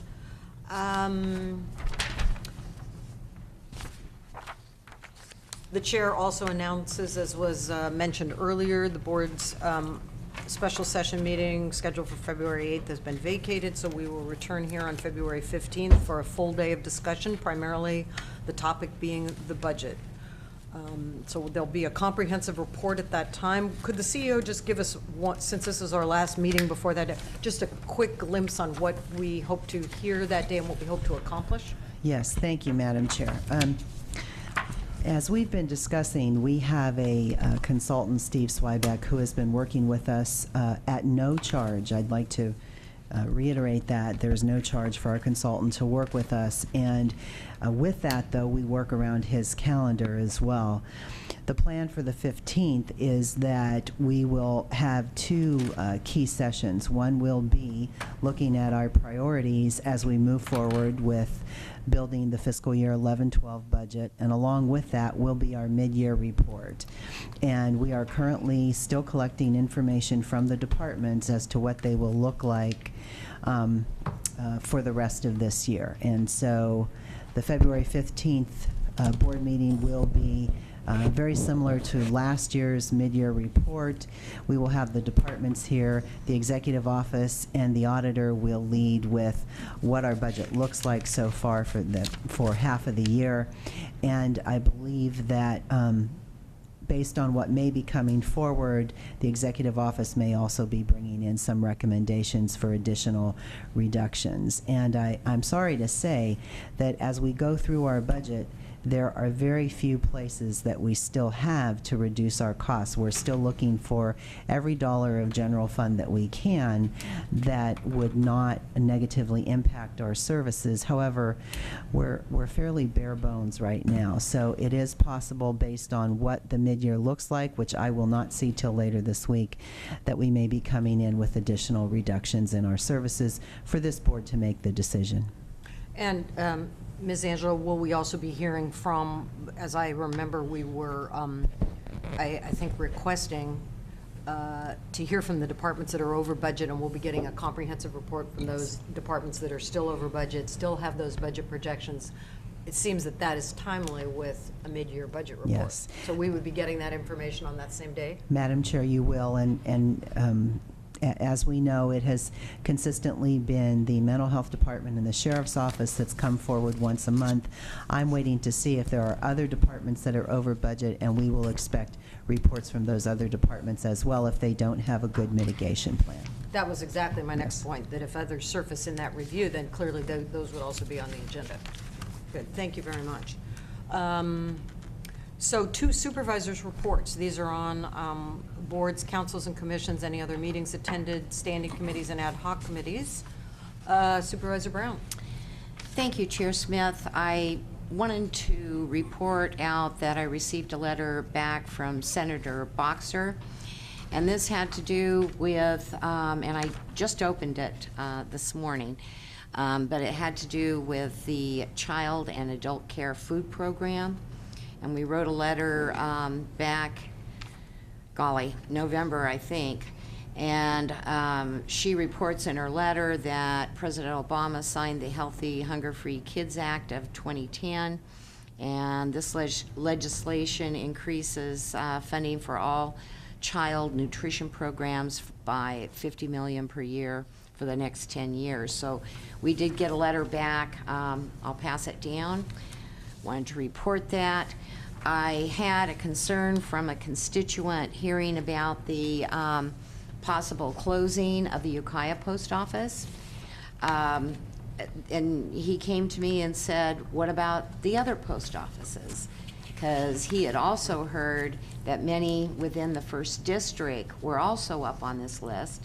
So I felt it was extremely important to bring this forward to the board, because we may all have post offices up to be eliminated.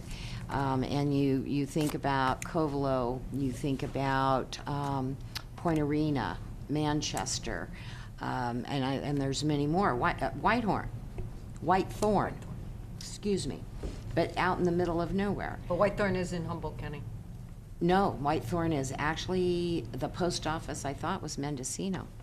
But Mendocino residents, even though you go in through Humboldt County. Absolutely, yeah. We do have residents, so there must be a very close line there. There is. Because actually, a postmaster of the pass is a very close friend of mine. But anyway, having said that, I very much want to do an investigation of what is going on, get together with Heidi Dickerson, so maybe we can get ahead of this. We have written the letter on Ukiah, so I think it's important to all 5 of us as a body to make sure we're a part of this process and discussion. I attended the Policy Council on Children and Youth last week.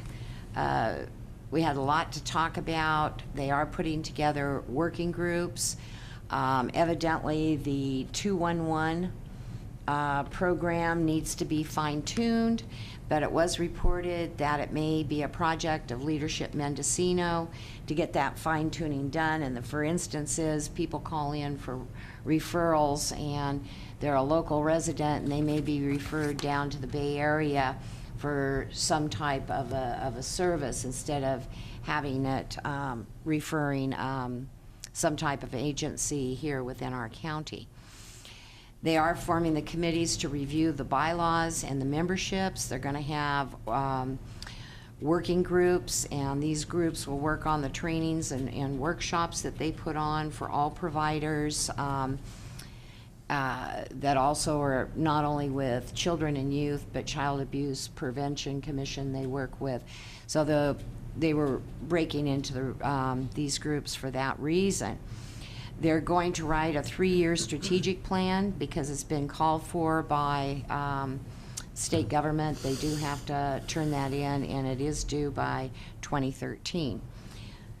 On the Director of Transportation's report, I know that Supervisor McCowan, being from the 2nd District, would be interested as much as I am, but it is a workshop for a design study master plan for the congested area on North State Street, just south of US Highway 101 interchange at the Crossroads Shopping Mall.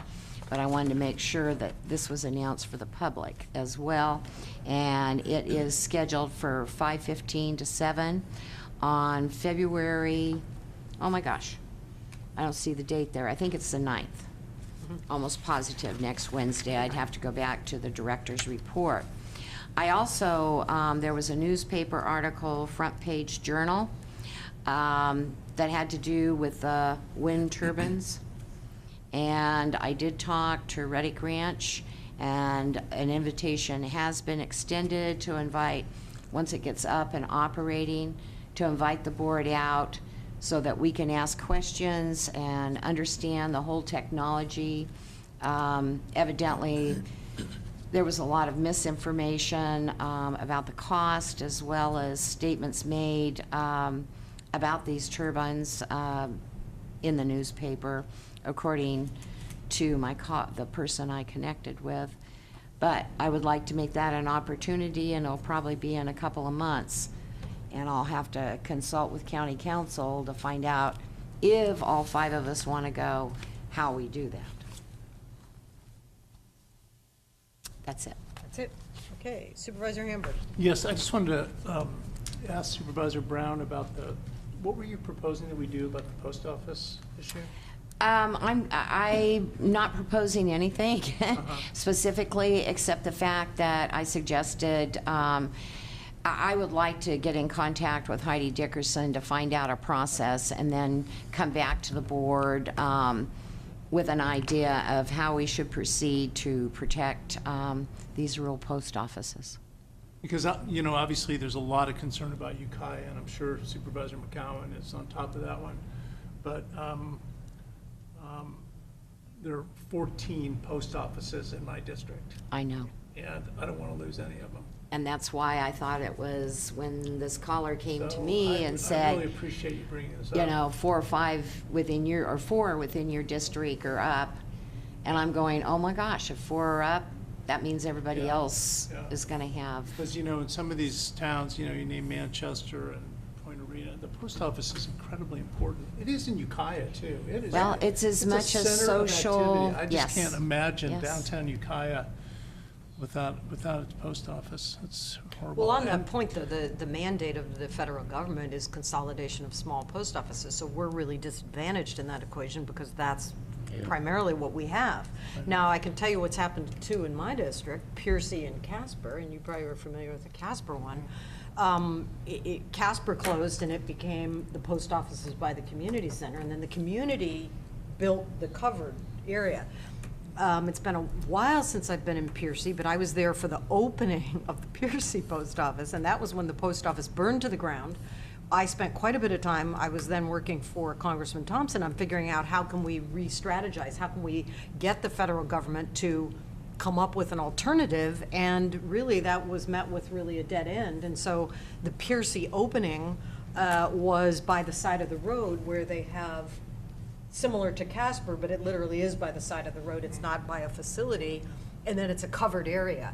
And That's it, folks. I mean, you know, it's kind of, You just go into post office boxes then? yeah, they're have just this by the, covered? literally by the side of the road with a covered area because of the rain. Now, the goal was always gonna be, well, we'll go on to a more permanent site, but that's not gonna happen in this environment. So I think that we are very challenged. I agree with what you're saying, but I think we are very, very challenged with the mission of the post office towards consolidation. It's happening everywhere, and how, I mean, literally, Piercy, it was because it burned to the ground. Now, I forget the specifics about the Casper. I think it was the closure, they lost the space, hence then. So it's those kinds of issues that make it very challenging, and I think communities are gonna have to be resourceful on how we regroup. I think Casper came up with a good solution. Madam It's Chair, working, but. if we're going to go any further on this, this really should be an agenda item. Yeah. Well, I think that Supervisor Brown makes a good point, and I just, actually, across my desk this morning, I didn't get a chance to fully read it, was a letter on postal issues signed by Mike Thompson and his colleague Lynn Woolsey. I did read that. Did you see that? Yes. On the regional aspect. So they're clearly keyed in, so I think we can have, you know, maybe agendize and have a larger discussion about what really could. And maybe What could we invite do? Heidi to come Exactly. forward from Yes. his office and Yes. bring us information. Can I put that together? Would that be That'd be fine? great. Yeah, I think that would be a good item. Madam Chair, I have one other question for Supervisor Brown. Okay, sure. The meeting tomorrow, did you report on that? Oh, I didn't. The jobs forum is tomorrow, 1 to 3 at Ukiah Conference Center. And it'd be great to have a good turnout. Supervisor Pinches. I'm just going to make a general comment. It won't violate no meeting law. You know, this conversation we just had is very typical. You know, it's and everybody's got the price. But you know, we have a state that's approaching probably close to a $30 billion annual deficit, and the federal government that is approaching $1.5 trillion annual deficit. But yet, here we are supposed to be leaders in everything that's proposed, whether it's at the state level or the federal level. All us local leaders, we seem to be opposed to this, we're opposed to that. You know, it really comes, something's got to give when we have those. You know, if we don't let something give, then the whole system is going to collapse. And that's the reality of we are. You know, we can't even negotiate good trade agreements with the Chinese because we owe them so much money. That's the point we're at. And I realize, you know, as an example, post office, in my opinion, are a top federal priority in Mendocino County and have him there. But there are other things that probably could go by the wayside. Our congressman has 385 earmarks that he's proposing, or 386. He's got the largest amount of earmarks of any congressman out there. It was reported the other day. You know, so what are the priorities? Are 386 spending priorities, are they above or just equal to keeping our post office system? These, to me, are leaders from us on up. We have to stick and have some real doable priorities, and some of these things that kind of are low on the list, we're going to have to support letting them go instead of sending a letter saying, oh, we want to keep that too, and we want to keep this. And I'm talking about letters that we send. I think we've sent letters in my term over 4 years here, this term. Every letter we've ever sent to the state is to keep something going. We've never ever sent a letter saying, hey, you know what, that's a good idea, cut that. We've never, in my opinion, I don't think you can come up with a letter we've ever sent supporting some sort of a cut, no matter where it is. And, you know, we're going to have to do business a different way when we're running these, because these deficits are unsustainable, and it's going to topple America unless we, the leaders, change course. Supervisor McCowan. Thank you, Madam Chair.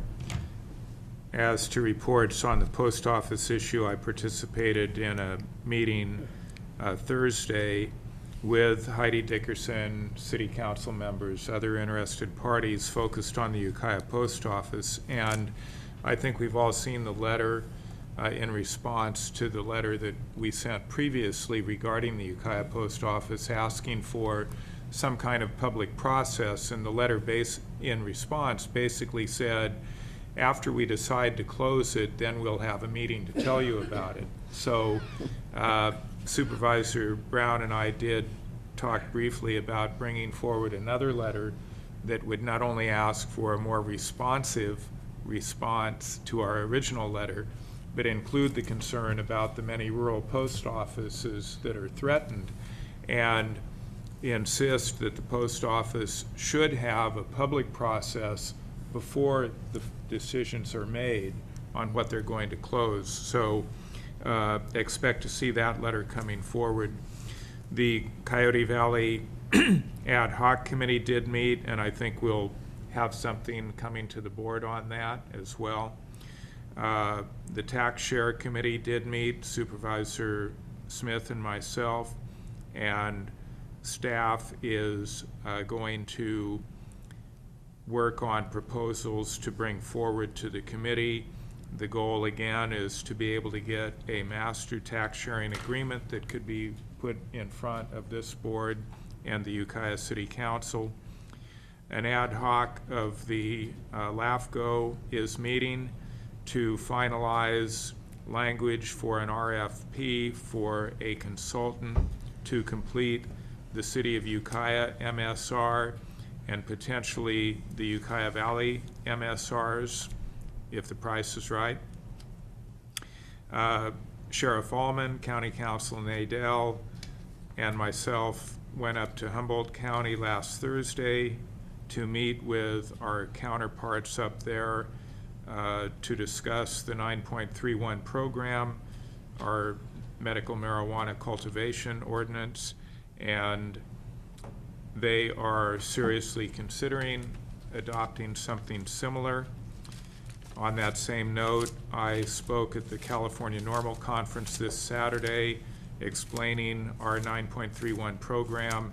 The response was overwhelmingly positive. The Airport Land Use Commission for Mendocino County recently met and took action that clears the way. I think that's been reported on, so that the 2 courthouse sites currently under active consideration in downtown Ukiah would both now be able to have 3-story buildings without creating a conflict with the airport land use plan. The Courthouse Advisory Group is going to be meeting tomorrow with the state architect. And I think that's it. Thank you, Supervisor. Just one comment on the tax sharing. I think that this is still a very difficult issue from a number of perspectives, but I think we really did make progress at this last meeting. I thought we got a lot of things out on the table and tried to see where the commonality is, and we really need to get something going forward, and then it can actually be discussed. The public can weigh in. The governing bodies can have that discussion, and so I think it's good that we are continuing to push this as something that we want some resolution to. So I think it was a very positive meeting. Tomorrow I'll be attending the MLPA review, Department of Fish and Game Commission on the North Coast Unified Array, and following that would be the Jackson State Forest Management Plan before the Board of Forestry in Sacramento tomorrow. Supervisor Hamburg. Yes, just a couple of things that I didn't report on before. The EDFC meeting on January the 13th, there was approval of a $125,000 grant, or not grant, but a loan to Agwood Industries, which is currently experiencing an increase in business. As all of you know, that's one of the few mills we still have in operation where they do resawing and they handle some large logs. It's very close to MRC off North State Street up here. And it was the item was actually reported on by just getting his name correct, Richard Cooper, who is part of the EDFC representing Mendo Lake Credit Union. And I asked him during his presentation why it was that if this was a good loan to be made, and of course it's not the only loan Agwood is operating under. Their major loan is under the savings bank, which had to agree to fund this second loan. And he just said the banks aren't loaning, which is really discouraging. If this is a good business, and I think we got tons of good businesses all around Ukiah and the rest of the county where the banks, John, you said something earlier about profitability or I don't know, something about businesses that, they have to be profitable to keep going. Well, apparently banks don't. They just go under, and then they suck a bunch of money from the taxpayers and just keep on ripping, and they don't contribute very much back to the community. So, because the banks are shut up tight as a drum, the public is being called upon to loan to what I think is a very viable business in Mendocino County. I also wanted to mention that, and John, John Pinches, I'm sure you know about this. There's a meeting of local contractors expressing concern about buildings that are being built after passage of a tax measure in Willits. Is that right? School bond measure.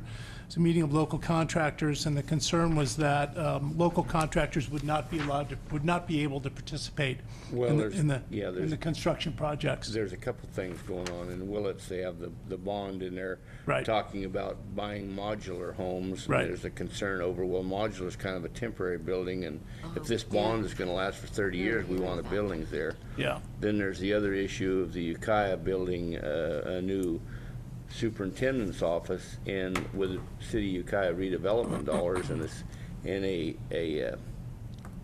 school district administration building, once it's built, contributes nothing to the tax base, and so it's a little bit conflict of if that's a proper use for redevelopment dollars. Well, the point here that I thought was encouraging was that local contractors are forming a co-op so that they can build the modulars in the old metal FX building, and it seemed like a creative idea. I think to the extent this board really stands with local businesses, I think we do a service to the community. But you also, when it comes to federal and state policy, in order to use any of those dollars, you have to go by the low bidder period. I know. And it's got to meet all of the Is that it, wage Supervisor? rates. And also, real briefly, Supervisor Pinches and I attended the MSWA meeting, and I handed out the sort of guides to MSWA that were prepared by Mike Sweeney. Very excellent documents. I hope you'll all have a chance to just look through them. I think a lot of work went into them, and as my colleague always points out, garbage is a real success story in this county. We used to call it garbage, now we call it product, is what he always says. And he's right, and it is something that we're kind of ahead of the game in that area.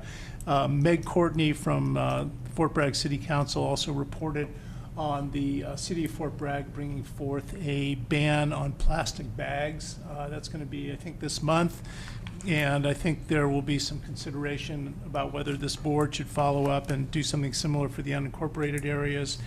And finally, Mike Sweeney brought forth the RFP for engineering and consulting services for the new Hasmobile-based facility on Taylor Drive, and showed us the blueprints that have been prepared. And I think that's a very exciting project because, hazmat in the Ukiah Valley is now kind of buried behind the animal care facility. So I think this could really be a very valuable thing for residents of Ukiah Valley. Thank you. Good, thank you. Let's go to item number 10, appointments to boards and commissions. We have in front of us a revised list. I move approval of the slate as revised. Let's see, Supervisor Pinches. I have a question Well, on first we on need to know the if we have a item second. X, the Health and Human Services Agency Advisory Board. They have Ann Mulgard as a community representative. Because she's the executive director of First Five, wouldn't that exclude her from being a community member? I mean, she's got Health and Human Services Agency Advisory Board. Well, that's what I'm can't? thinking. I wouldn't think so, not as a community rep. You're saying she can't be? No. Is she on it currently, or is she a new appointment? She's executive director of First Five. Isn't that a kind of a conflict? Well, I mean, you, Separate. Yeah. But I mean, they're looking for a community representative. She's more like a government representative. well, No. she's specifically identified as the children's system of care seat on the board, which is one of a a fairly large number of community seats, but she's considered a community representative. And that board is comprised of quite a number of people who may be the heads of one or another nonprofit organization, and yet they then fill a particular slot. So I'll second the motion.